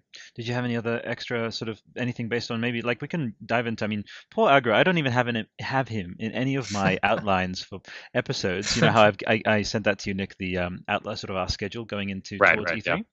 Yeah, I'm awful. How atrocious am I? This guy he's MVP for this game. It is aggro is a she, right? Yeah, my apologies. Yep. Yeah, she's absolutely MVP for this title, and for this story. And that's really. One side note about the new version actually is interesting, because that was sort of an infamous mistake, I think, at least amongst fans, of that aggro was meant to be a she. I think it actually wasn't supposed to be acknowledged early on, even if she actually was a she. And then they said like get on top of him in the original version, so everyone thought aggro was male. But in the new version, they did take the pronoun out of it, so there isn't actually a reference to the sex of aggro. There you go. Well, I'm glad that they did those little repairs there, so to speak. Yeah. Awesome. Okay, well, we sort of ruminated a bit on just the sort of setting and such. We talked about like art direction a bit in sort of the lead up. We talked about the choice in sort of lighting and everything, with how they laid out the Forbidden Lands, and again, I'm sort of weaving it into this episode for listeners that by now should already have downloaded your book while they're listening.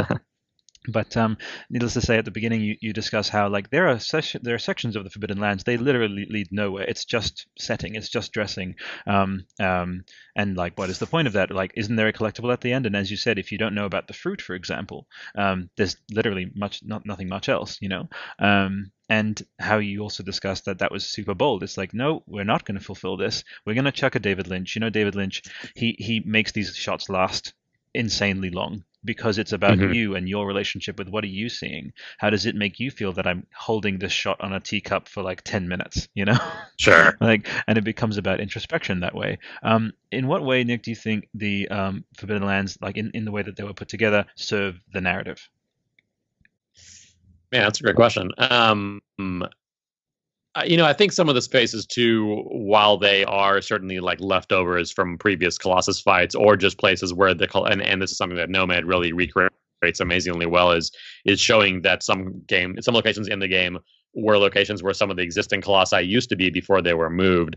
But so I think some of it was just sort of the ebb and flow of development, moving things around. But it seems like the team was happy to just sort of explore this space and build it out and have it be just a place to spend time in. And it's different if you were in some hub world and you just choose a door and that takes you off to go fight the Colossus. But I think the fact that you really have to go right across these landscapes and explore sense of mystery and exploration. And then so as we know, of course, you are the aggressor in this game, so giving you these opportunities where you really have to go all the way to these layers and then penetrate them and then awake the Colossus and then fight them. It's like it really sort of hammers that home. It's like you can go explore forever, but sort of your Wander's burden and the player's burden is that eventually you have to stop doing that and you have to go fight them. And I don't know how much of that was a conscious sort of like mood setting by Ueda when he was working on it. I'm sure it's, in some ways, yes, in some ways, not at all. But it's interesting that a lot of the game sort of is derived from, versions that existed along the way. Logan, did you have anything for that one? No, that's that's an interesting way to think about it. It's the nature is there for you to fall in love with it, and then you kind of have to, turn away from it to do to go test your destiny, I guess. That's right. I want to bring up something you mentioned, Logan, not too long ago in one of the other episodes. You said about the emotional roller coaster of Shadow, and that you and Nick, you touched on this as well when you were saying about how the seasons start up again at the end and sort of thing. That like, and we were diving into like what could be a hypothetical lore that could lead us to this place. There is a callousness to what Wanda is doing. We touched on this in our last episode, actually. And Logan came to your Wanda's defense when I said, like, because I resonate so much with nature. I think we can learn more from nature than from any self-help books. It's just the concepts of balance, of something arising naturally, and that like things needing to be in balance, and also the callousness of like nature can really just sweep you aside, like natural disasters and such, which really primes you for how unexpected life can be, and it can also be gentle. It can be also all these things, and in many cultures, nature is sort of upheld as like the ultimate teacher. So I got really close to the Colossi, and I see them as these avatars of nature. But here's the thing, though: nature is, as we see it in our world, just like mountains, trees, and such. Could the colossi be basically inventions of Dorman, a force, maybe a consumerist kind of force, trying to harness nature and like bottle it, and create these avatars? Maybe the architecture that like is surrounding these colossi is like almost like seals to try and kind of shape and misshape nature into these grotesque kind of like shapes. To kind of harness nature in a way. And could I be, as someone who loves the colossi, could I be misreading this, and could they be like aberrations? I'll throw it to Nick. Man, yeah, it's an interesting topic. I think just sort of how they relate to their surroundings, and I think Ueda's talked a bit about how he wanted them to, and the rest of the demons talked to me as well about how they didn't want it to just feel like a sort of part of the scenery, or feel like animals, or feel like machines or anything. It's sort of, they exist somewhere in between there. Yeah. But it's interesting thinking about too what I'm tying this more to the Colossi themselves, but sort of like what they're obviously sort of trapping these different pieces of Dorman as well. So what were the Colossi like before they inhabited this, and why are they in this little quiet corner of the world?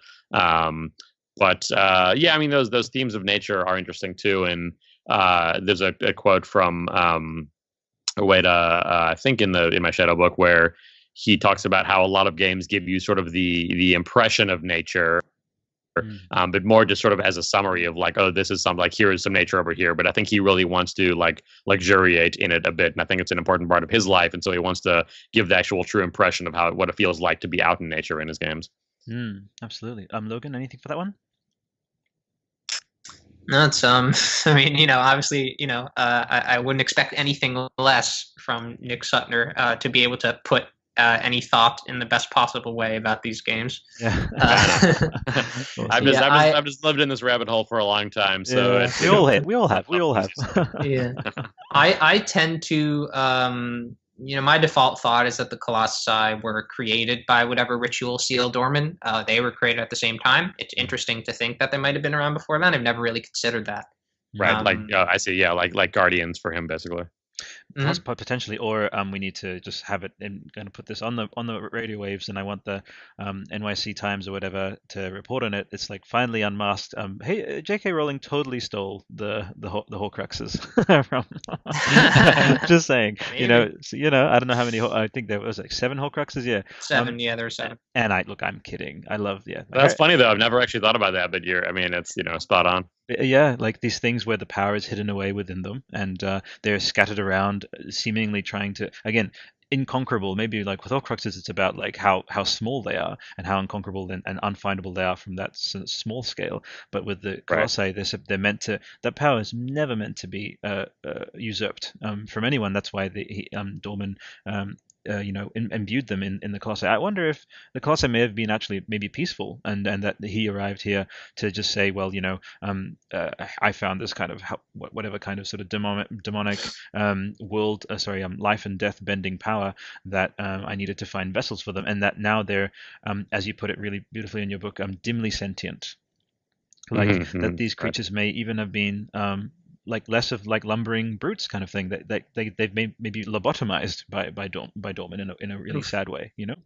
Yeah, and also I think I mean, this is sort of jumping between games, but when you think in Last Guardian about the soldiers, the Yoroi, like the inhabited suits of armor, and what that presence is, and is that similar to the shadow creatures that exist in Eco, and there's a lot of sort of theories you can spin up from there, and I think in Last Guardian especially, there's a lot of theories about sort of alien ships and such, and but there is something to be said, I think, for this sort of not unwilling, but not entirely sentient force, and sort of where that all comes from, because it does seem like it is all tied together in some way. It does, yeah.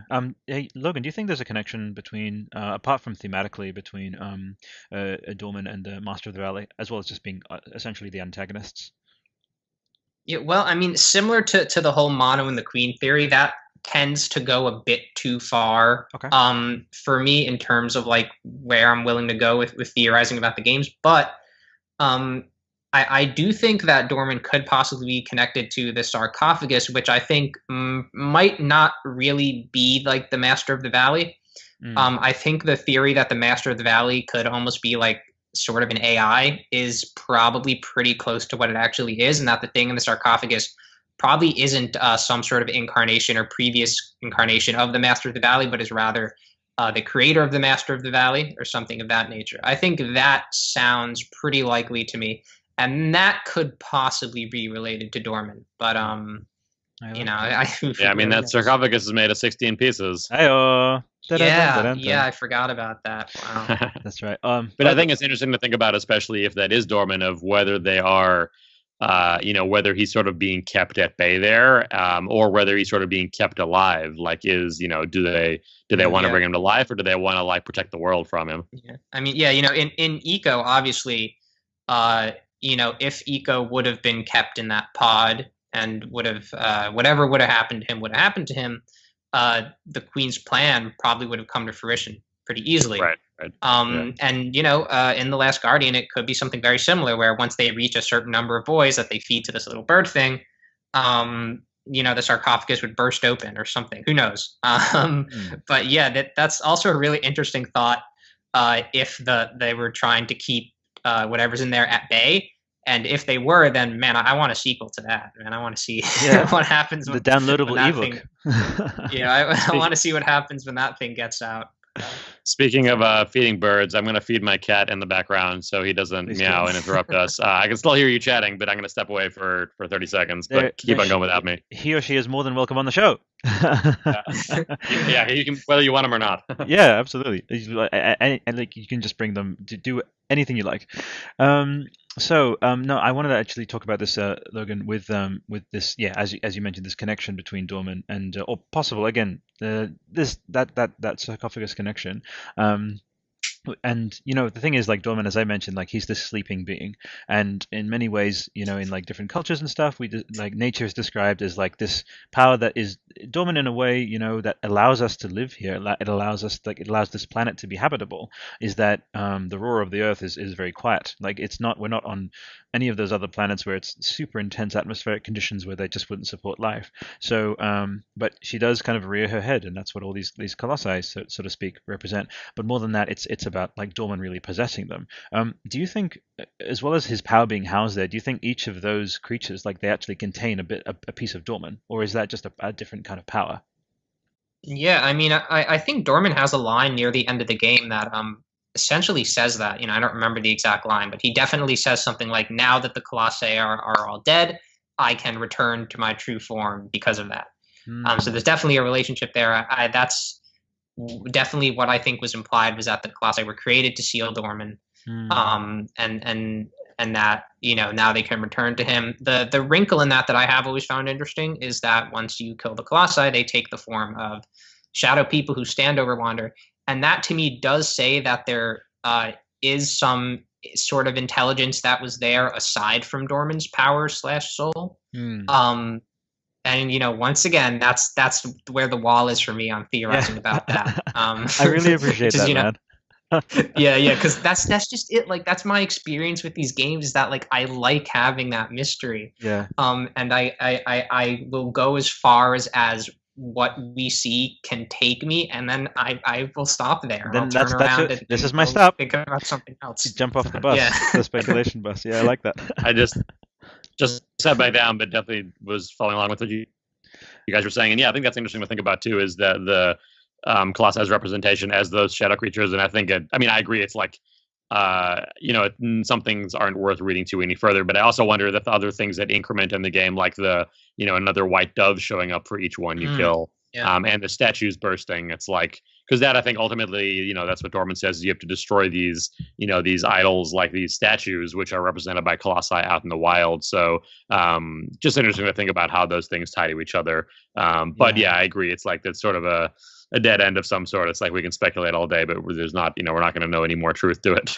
That's right. And I need to take this moment to just emphasize, I couldn't have hoped for, again, a better guest to be able to discuss this with Nick, and then also with Logan. I need that. I need someone that has a wall that's just like, no, like to rein you in. Yeah, free association. I thrive on it. I can't get through a day without the stream of consciousness, free association, non sequitur kind of stuff. But it's important, and I try to enforce that myself. But when I kind of dip and kind of veer out of lane, it's really great to have. I appreciate it from both of you.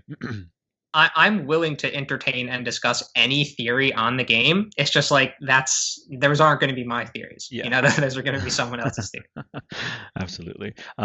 Speaking of doves, as you mentioned, 1 second, I'm going to mute and not sound like a chain smoker. I'm going to cough now.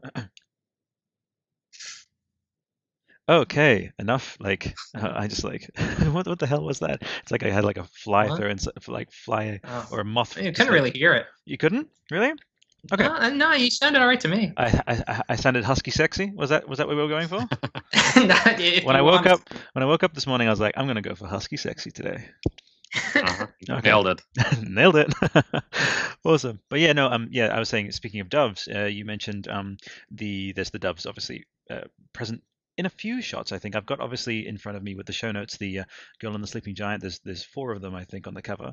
And in our intro, for people who like audiophiles, you hear a dove calling 4 times, as in the 4th title of Fumito Ueda, who's on the horizon. So and they have I could dive into dove symbology. It's very clear that it's just like an innocent soul being set free. It's like if people like the band Sleep here, random shout out to them.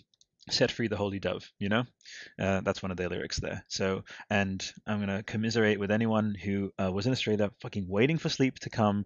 The tour manager apparently was like a shithead, and now they had to cancel. So fuck you if you're listening. Sorry, this will be the Fumito Ueda and this band podcast. Sorry.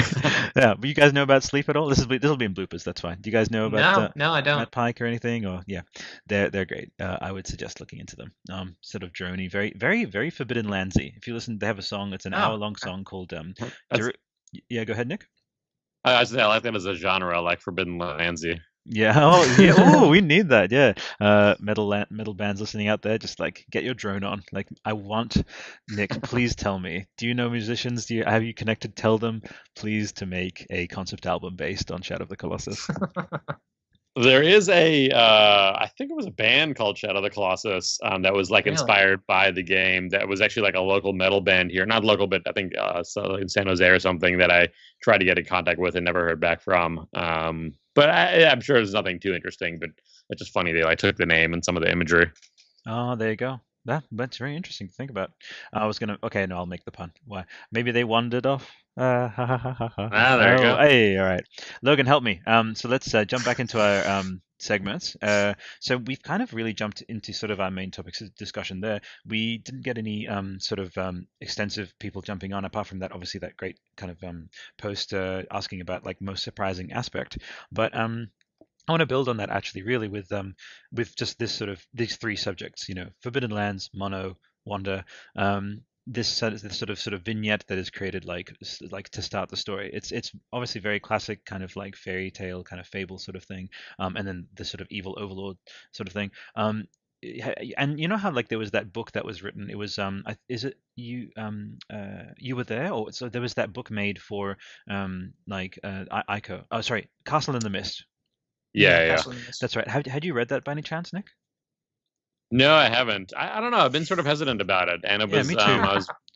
Yeah, I was visiting a friend recently and had a copy on his shelf, and it's just like the actual core story of Ico isn't that. I don't think it's that inherently interesting to me. Yeah. And I don't really need to know sort of more about those characters. And it's not, it's not like it's an official lore book by any means. I think, of course, if Ueda wants to write that book, I'm interested in a different way. That's exactly but this what is I just was sort going of to say. someone doing this fictional take on it. It's like, I don't know. I could think through a fictional take myself.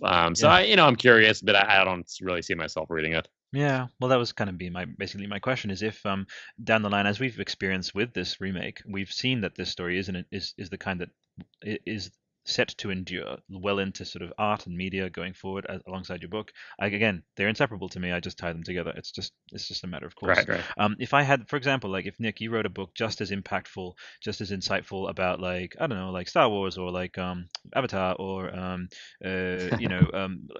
Midnight in Paris or something like once you make that connection, like it just becomes just that perfect companion piece where it's just I don't know if you have this for anything, maybe for yourself, Nick. Is there something where you've read some ancillary piece that has gone so well with it, is so well tied in that like it actually sits alongside the work? Is there any example you can give us?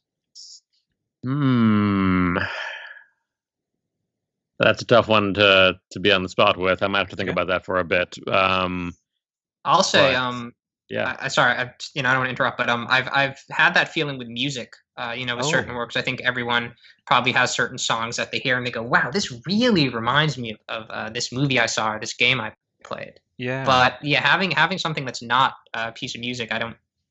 Yeah, I would have to think about that too. Yeah, that's actually a super great point, though. I think if you expand it a bit and think about it that way, yeah, I absolutely agree. There's like some, a lot of soundtracks that I think endure well past the movie for me, like something like The Social Network, like I think is a great movie, but I think the soundtrack is phenomenal and it's sort of a regular thing for me. And it sort of brings you back to the feel of the movie, but it I don't know, not only is it this accompaniment, but it sort of has a longer life than the core thing. Sorry, I had something else I was going to say, but it fell away. That's okay. It'll come back to you.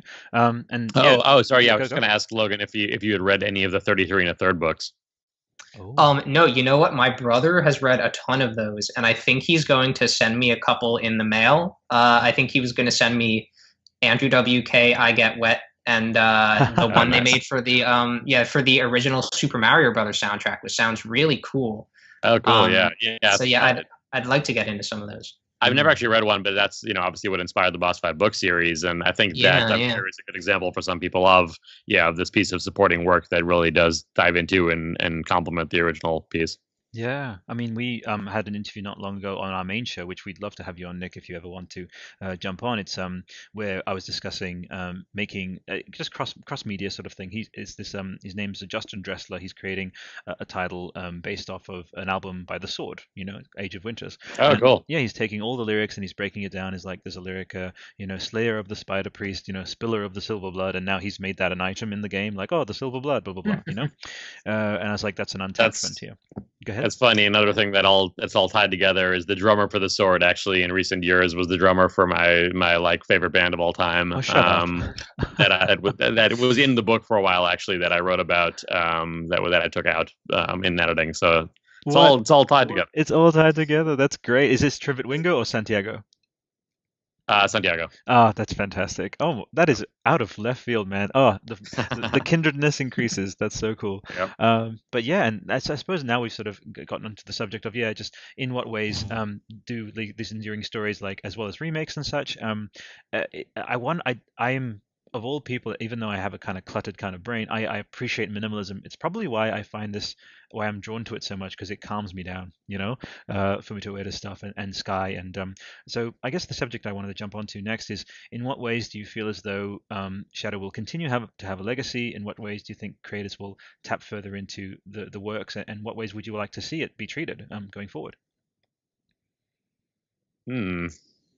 I mean, Logan, feel free to hop in too, but I'll ramble some stuff as well. But I think I'll be curious about the sort of longer term reception of this remake. And I guess depending on how well it sells and who it reaches, I'm sure a lot of people who missed out on it the first time around are playing it now, and I think that will be influential all over again for a sort of a future generation of game designers. But again, Shadow is sort of it's a road less traveled, and it's a tough road to go down, and there's a lot of technical mastery and excuse me, ambition, and I think the minimalism games wouldn't be able to get away with anymore. So I think the sort of riskiness and the conceptual mood of it and all that is really on independent game devs these days, but they're never going to have the budget to excuse me to quite do it on the scale that Ueda was able to do it in. So it's interesting as sort of an influential piece now, but I think Eco, you can trace the legacy, and you can look at The Last of Us or Half-Life or all these games that have that have sort of a companion in your relationship to them. And well, I guess Half-Life was maybe around the same time, but generally, again, Eco I think has this clear lineage, but Shadow is sort of that grew down this other weird branch that has been as of yet unexplored. But I don't know that it needs to really. I think I did talk to I interviewed a lot of different game devs for the Shadow of the Colossus book, especially, and I think a lot of them felt like this was just this very singular thing that was done a specific way that had an impact of on them. But maybe they didn't feel the need to sort of go down that same path. It's more like taking away the virtues of minimalism and thinking about storytelling that way, and about very evocative imagery and a sense of awe, like Genova Chen at that game company. That's what he took away from the game, I think, is the sense of these huge spaces and creating the sense of awe in you.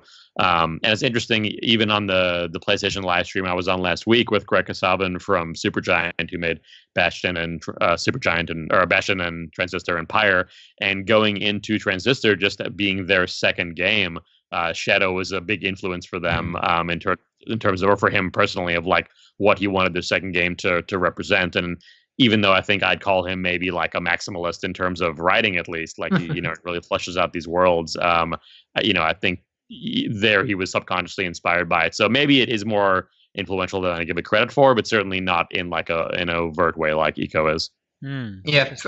There's one series that I think I've absolutely seen inspiration from Shadow of the Colossus in. It's a little series called The Legend of Zelda. I think in Twilight Princess, the field of the Hyrule field is like really huge, and like there's not much of a reason for it to be that big. And I think there was some inspiration from Shadow there. A lot of the bosses in Twilight Princess are also really huge, in a way that the bosses in previous Zeldas were not always that big. And then, of course, in Breath of the Wild, I think there's even more inspiration, where your horse will sort of has its own rudimentary AI. It'll follow certain paths on its own. And there are these divine beasts, which are essentially colossi.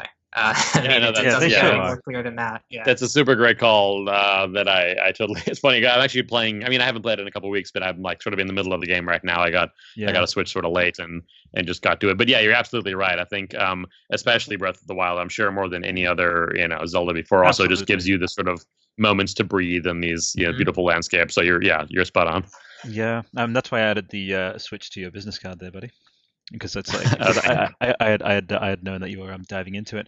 No, absolutely. I mean, good, definitely good touch on there on Logan with the divine beasts. And I think another thing which is interesting is I have this weird, again, I see patterns. You know about apophenia by any chance, Nick? It's the I don't think so. It's the human tendency to perceive patterns where there are none. It's a precursor to insanity, I suppose.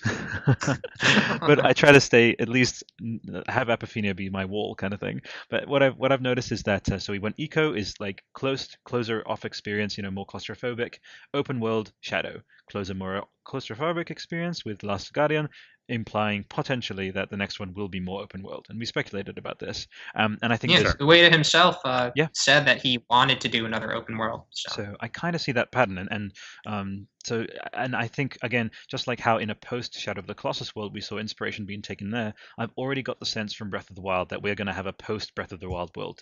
What do you reckon, Nick? I guess to me it's weird thinking about Shadow of the Colossus as an open world game. Like, it's a big open space, but it's not structured the same way as what people would consider an open world game. And even like Zelda, where it's more about things organically happening to you, which isn't the case in Ueda's games are much more linear and authorial and scripted, and every moment is calculated. So I'd be curious to see if he means if Ueda means open world in that sense of having sort of dynamic gameplay and a world that is reactive to you, versus sort of the creating the like facade of an open world in Shadow. So I'm curious to see what he means, but I'd obviously be super interested in that. I think maybe I would also be more interested in that from him at this point than another sort of linear story. That's right. I can't obviously pass up the opportunity to ask you about Reign Over Me, which was a title came out in 2007, 2 years after speaking about the influence of Shadow of the Colossus. Kotaku wrote of it, Reign Over Me's inclusion of the video game Shadow of the Colossus was praised and stating that it must be one of the first Hollywood films, if not the first, to deal with the games thematically and intelligently. Have you seen Reign Over Me by any chance? Oh, for me? Yeah, just yourself, Nick. Yeah. Actually, I write about it in the book a bit as well too. Yeah.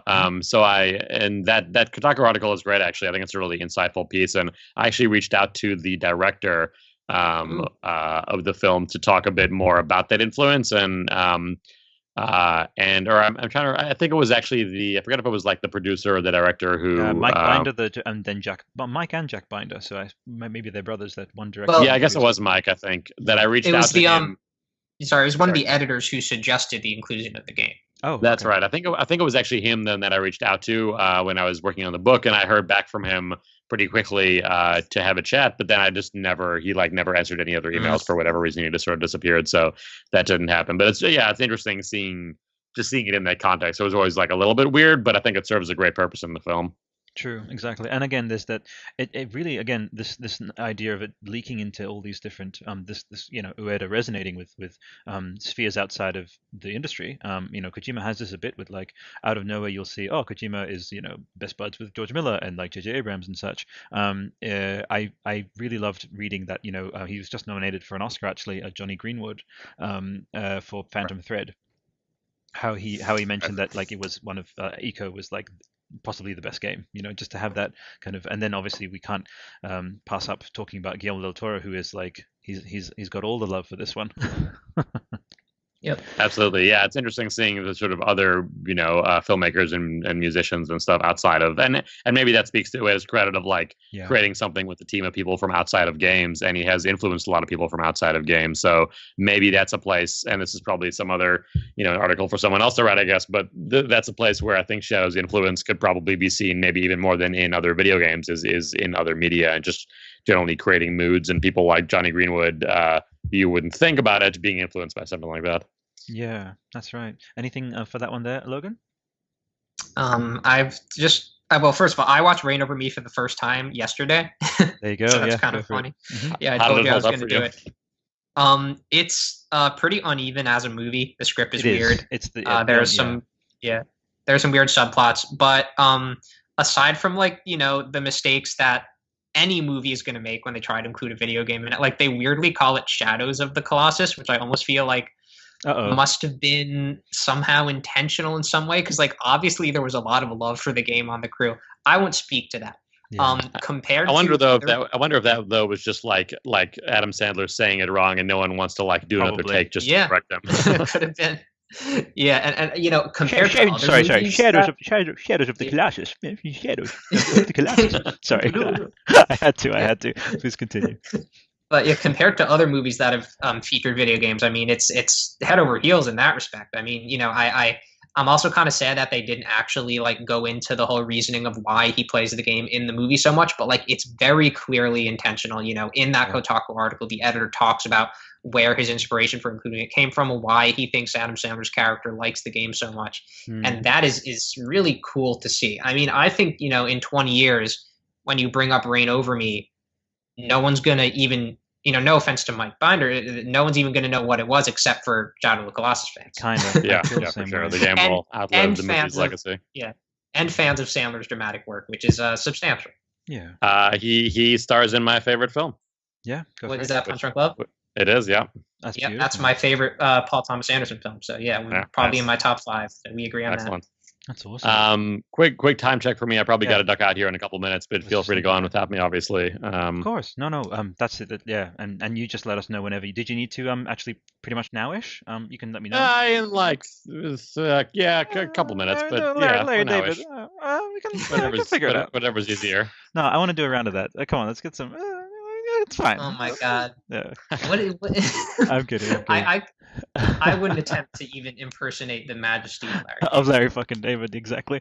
Oh boy. But yeah, no, I really love that you both spoke to that. For me, Reign Over Me, very clearly, I think I touched it on the earlier episodes. It was really about the themes of wanting to bring a loved one back to life, which he's very much not like. That's the whole premise of the character, is that he's not letting her go, and that he would obviously want to keep her memory alive by keeping the pain inside. And this is something that in like relationship theory but also psychology and just in just like culture really, is that there's a misreading of death, in that you keeping the pain is to keep them alive, and sort of thing, is to not let them go means to sort of in a sense keep them alive.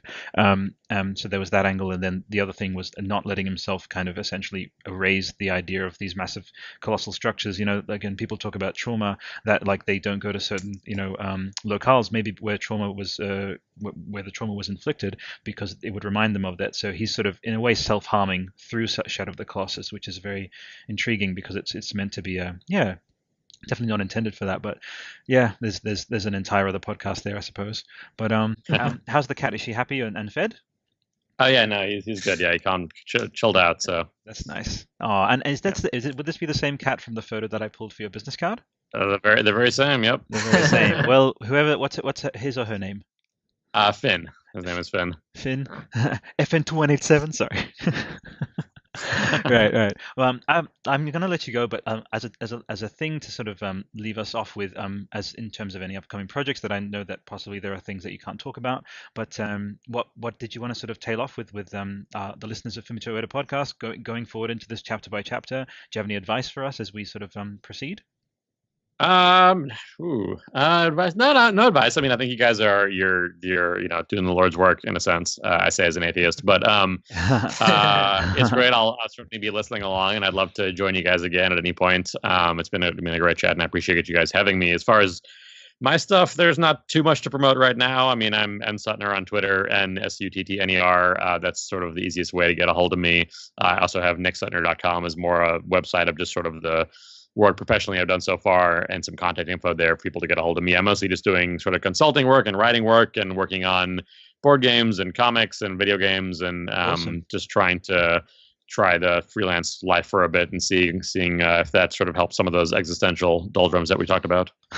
That's absolutely can relate, man. Go ahead, Logan. And the book is that still 15% off with the aggro code? Yeah, you're right. I should probably promote the books. Well done, coming in with the supporting. As far as I know, it is actually. I'm not sure when. I don't think it has an end date right now, and we'll shut it down probably at some point. But yeah, with the code aggro, it's 15% off right now on bossfightbooks.com. Excuse me. You can also get the book like as an ebook on Amazon. And then Last Garden, an Extraordinary Story is on Amazon as well. Yeah, and listeners, do absolutely as I did. I just jumped on Boss Fight Books. It's super intuitive. They have the little drop down there. You can choose ebook, a hard copy, or both. Go for ebook, put in aggro, and it's like, for me, it was something like $4 or $5 Australian. So dive in. It's you won't regret it, and just like read it on your way. And you can even, if you want to do the whole audiobook thing and use Siri's disembodied voice, you can just drag down the two fingers from the top. It's like an option you can do, like a readability thing, and you can listen to the whole thing as an audiobook too. So yeah, for people who like to try and put time in. But Nick, there's no amount of words that could ever kind of adequately express how grateful I am for you to have come on the show. You have to My pleasure. Gandalf appear in the show again, sort of dive in and help us when we're for any of the upcoming Colossi. You have the schedule there, so and I'll chime in here and there to see if you're available. Cool. Sounds great. Thanks so much, guys. I really appreciate the time, and great having a chat with you. All right. Logan, do you have any last words for Nick? Yeah. No, it was a real pleasure having you on. Real pleasure. Cool. Thanks, guys. Take care, man. Bye. Take it easy. Bye. Fantastic. All right. Well, Mr. Logan, I think we got it's so many things you raised that I just would not have thought of otherwise, man. And Nick as well. But how did you find the episode, man? Yeah, I thought it was great. I mean, obviously, he's been steeped in this game more than almost, maybe anybody except for Nomad. And, they've perhaps both been steeped in the game in different ways. Yeah. They're like the two preeminent scholars of Shadow of the Colossus. And one is all about, the technical nature of the game, and one is all about the creative nature of the game, perhaps. You know, Yeah. obviously they're probably both about both aspects, but course. one maybe more than the other. Left brain, right brain, you know? Yeah, and I really look forward to reading the book, Yeah. and seeing what his thoughts are on every and or Colossus and all throughout the game. It is. My favorite part was of the interview was my question to him about whether he thought he had any more insight, and his answer was like pretty much yes. It's just like I really like that. Yeah. Yeah, and like, you know, I definitely want to phrase that question in a way where like I did not at all want to pressure him to reveal anything that he like learned from Ueda about anything, because like, you know, like I said later on, like I don't really care to know, you know, much more than what's there. I mean, well, that's not necessarily true, and in some ways I want more than anything to know what the mysteries, what the answers to the mysteries are, but then I don't really mind not knowing also. Exactly. So it was very cool to hear his answer to that, you know, some stuff was left out of the Last Guardian book. And then later he kind of made a reference to Dorman being related to that sarcophagus, and I was like, oh man, like does he have more information? But like, you know, we'll never know, and that's cool. Yeah, that's right, exactly. Yeah. I'm really glad I asked him that. That's right. No, and I think it'll be really good, and that's why I kind of kept on using the sort of the Gandalf reference sort of thing. That it's the insane timing, man. Of so far, each of our episodes have had this ridiculously like kind of cosmically beautiful timing of like you know, right before we did episode 1 there was the postcard, right before we did episode 2, you know, there was I think you shared some news or something like that was like, yeah, no, it was the weird thing I saw in Eco where you could go down to the yeah. That's right. And then we have Nick coming in here, which is, I think it's just, now it's like we're obviously going to proceed as we were originally intending to with the structure. But what greater thing to know that, like, say you were setting out for like a huge journey and you had only a certain amount of resources that you had planned and everything. You're about to step through the door, and someone just comes in and say, "Hey, take this. This will show you exactly." If you need it, it's right here, and it's like, you know, well, it's the old Zelda thing. What does he say? It's dangerous to go alone. Yeah, it's dangerous to go alone. That's it. Yes, exactly. So, but yeah, I'm kind of happy to tail things off there after an interview with Nick. Did you have any extra little things to tease the listeners with, like with your activities with Land of Light and Dark? No, I don't think so. I mean, you know, right now this is my activity pretty much. You know, I linked my full Reign Over Me review on the blog. So if you want to read it, you know, landsoflightanddark.tumblr.com. There's a link to my review of Reign Over Me. And that's just pretty much the most interesting thing I posted there recently. You know, right now I've pretty much been avoiding the Shadow of the Colossus tag, but, you know, in a few days I will open the floodgates and just post whatever interests me, talk about the remake with everybody. That's right. Then talk about those little, I call them, you know, I guess people call them golden relics or just relics. I call them glims, which is from Ni no Kuni. Oh, because that's kind of like what they are to me. That's what they remind me of. Yeah. And you know, we'll talk about that. I guess maybe we'll talk about all that next week here too. For sure. Well, yeah. And maybe, you know, when we Yeah, when we have Nick back on, maybe he'll have formulated his thoughts on the remake fully, and we can talk to him about that too. Truly, exactly. Yeah, and I'm really glad that like there was that great you know, mixture of perspectives on the remake, and because it's important. And I'm actually, as much as I really do consider the remake to just be the version that had been again straining to come out past the, you know, like you know, the pixelization. I describe that. For me, I would say that like what you said, that they're different things, they serve different vibes, different kind of feelings, and they can coexist. So there's nothing's being taken away from the other, and that just makes me particularly grateful for, like, again, you see so much, as you said, on Reddit and on the web, inflammatory, aggressive, abrasive attitudes about like ruining childhoods and all this kind of crap. I really appreciate like the solid head on your shoulders you have, man. Yeah, I mean, it's just goes with what I said about the movie, where like I kind of want them to maybe have a couple of flashbacks in there. I want to see how they would do that in the screenplay pages that were shown on Twitter. They did not do that well, but I think you could do that pretty well if possible. And you know, if you don't like it, then you'll always have the video game. Exactly. Simple as that. So, man, I am going to tail things off. We'll go into our sort of ending spiel, if that's all right. Yeah, go ahead. Sweet. Okay, so listeners, we humbly hope you enjoyed the discussion that we had, and that you'll yeah, join us for the sort of upcoming explorations into the Uediverse that we are going to undertake. We would love to hear your stories, as in like to have you either appear on the show if you have a particular Colossus you want to speak to, and the same way that Nick appeared, just to kind of speak to that particular angle. I've posted the schedule to our various kind of outlets, including the Instagram and Tumblr and Twitter, so you'll find it there, which basically leads us all the way up to E3. So I'm going into a potential reveal or more information rather on the girl in the dragon tattoo. Girl in the dragon tattoo. What? The girl and the sleeping giant. Thank you. Yes, it's a twist, twist to the story. Daniel Craig stars in Fumito Ueda's new. But yeah, please do send your stories, tattoo photos, expressions of interest in co-hosting to fumitouedapodcast@gmail.com. And yeah, did you have any other closing notes for our listeners, Logan? No, yeah. I mean, just looking forward to E3. Fingers crossed on that. Yeah, I think it'll be really interesting. Ueda said in that Famitsu discussion that he wasn't sure if he was going to. That he said he wanted to reveal his new title soon, but he wasn't sure if it was going to be in 2018. I still think it definitely is. So we'll have a lot to talk about until then. For sure, absolutely. So listeners, thank you so much for tuning in. Looking forward to sharing more tales with you on the first Colossus, Valus, on the next episode. So that'll be great. And yeah, happy for you all to step out and join us on this kind of shared odyssey together. So take care until next week. Bye.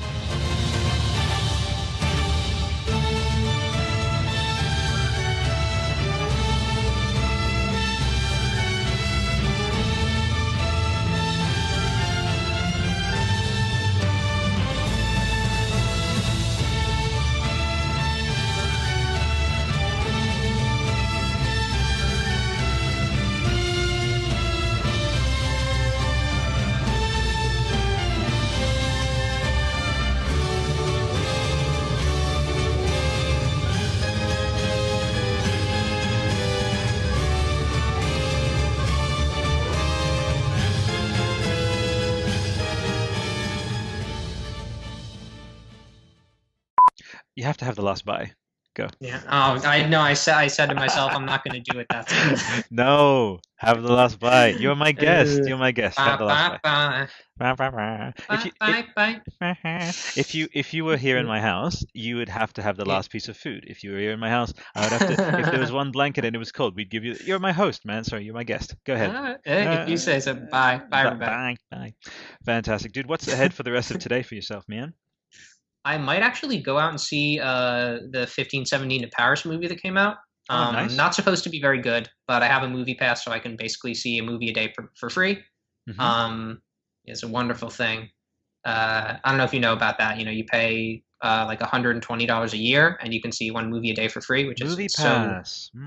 Yeah, it's so freaking amazing. So I can just see anything. Any movie that comes out. I don't care if the reviews are bad. I'm just gonna go see it. Oh, that's insane! I love that. And what that is like it's a guaranteed like chunk of like I love that could possibly keep the freaking like movie industry alive if people sign up onto that. Yeah. And like it almost doesn't hurt anybody. I think the AMC theater chain has gotten all up in arms about it just because basically because when they saw that MoviePass was a thing, I think they got angry that they hadn't thought of it first and hadn't put out their own version of it so they could get all the membership fees along with all the money they're already getting for people paying for tickets.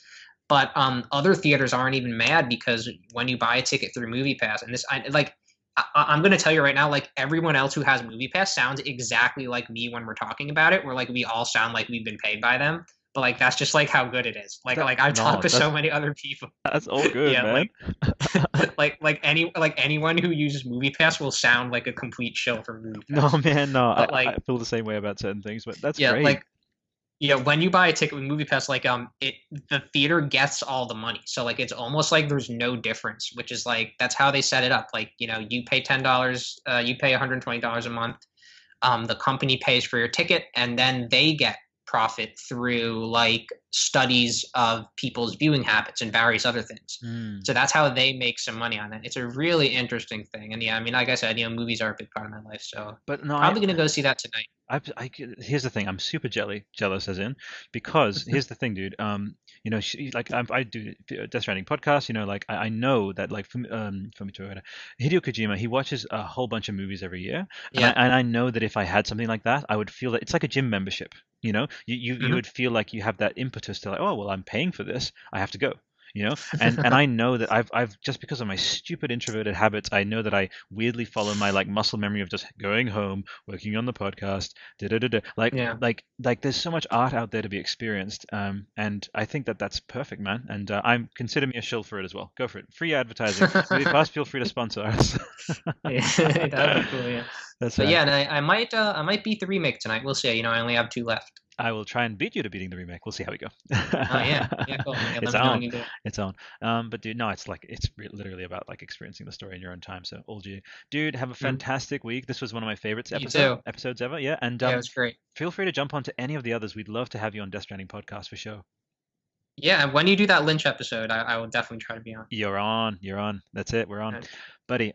Take care, and I'll catch up with you later. Yeah, you too, man. See ya. See you, man. Bye. Bye. What is up? Am I speaking with Nick Sutner? You are. Hello, sir. Fantastic. And Hey, hey, Logan. Good to see you, man. what's up? Terrific. Awesome. Fantastic. Everyone's coming through pretty clear, which is a good thing. Great. Yeah, I hope this is picking up on my proper mic. I can sit forward if I need to as well. Just let me know. No, that's totally fine. Your little Skype icon almost feels as though if they did a Wallace and Gromit live action, that would be a character. Is the eyes are just so piercing. You know what's you know what's so funny that you mentioned that is I'm actually going tonight after I'm done talking with you guys to the Cartoon Art Museum here to see Nick Park give a talk. Okay, so the vibes wow. are, the vibes are real. The Aardmen, I love those guys. So I love Nick Park too. It's like Wallace and Gromit. Yeah. Yeah. Logan, Perfect. we need to do a quick roundtable. Logan, I need your any Wallace and Gromit voice whatsoever. Go. Oh man, vegetables. Vegetables. That's right. That's all I can do. Very nice. That's a good go-to. But we don't want to cut into all the time that you've allocated to us. I love that you're happy with the long form, but I'm very glad you told me ahead of time about when you're able to, when you have to sort of jump off. So let us crack on. Cool. I'll do a 3, 2, Sure. 1, and we'll go for it. Actually, what I'll do Right. quickly, I'll just send Nick the show notes. I just created the PDF because. Okay, you're sending it through Skype. Yeah. Okay. That's happening. We've naturally gravitated to Mr. Sutner. It just sounds like a hotel manager, like Mr. Sutner, Mr. Sutner. Yeah, Honestly, I just followed your lead on that. yeah. But as long as you don't mind, we kind of just like, yeah. Is that cool? It's as formal as you want to get here. You can Sure. call me Mr. Sutner or I'm Nick like- or anything in between. Like Nick, seriously, it's so great to have you on the show, Mr. Nick. Oh my god. Sorry, I apologize. I've got 2 Americans on the line. I'm sure I've my social standing in your like subconscious place of like, oh, I'm gonna actually allocate this person less respect because they are really shit at a certain accent. But anyway, thank you for bearing. No, I'm pretty impressed so far, actually. So. Thank you. You're way too kind. Oh boy. Yeah, the check is in the mail. No, I'm kidding.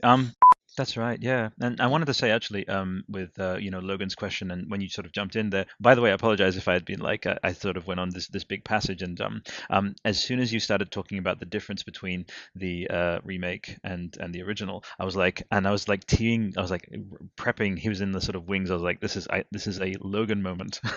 I need Logan to speak to this. So I apologize if I cut you off or anything. That's okay. We're Americans. We know how to interrupt. Please, at any point, just go right ahead. It's all good. And my quick note is that the PDF, the show notes, for some reason, the 5th and 6th pages aren't loading for me. No, they're not loading because Okay. I have a very let's just say tenuous grasp of how to create a PDF. No, that's fine. I just want So- to tell you up front. That's kind of you. Yeah. Actually, no, that was my soliloquy that I wrote in tribute to Ueda, multiple pages long. No, I'm kidding. Well, that's already in there. the Oh, soliloquy, yeah, I but- suppose. I've had people like on my other podcast say, again, I really appreciate it. Again, I have to iterate. Please jump in at any time. I do tend to kind of go on. So it's like Logan being like, "It's my turn now." It's like, "Thank you, man. I love you. You're my favorite roommate. I need people like you in my life." Dave Bautista, who plays Drax, he no, I'm kidding, from What? Marvel. I'm kidding. His last name is Piranesi, right? But his middle name is Bautista. Prison System. Shadow of the Colossus. Sorry, System of a Down. Sorry. What are you doing? Are you like going through some sort of word association therapy? I am. It's just now because I've entered that mode now where anything can mean anything. Sorry. But needless to say, sorry. Thanks for bearing with me. System of a Down is a great band, and I will put this in the bloopers at the end. They're pretty good, yeah. They're pretty good. Thank you.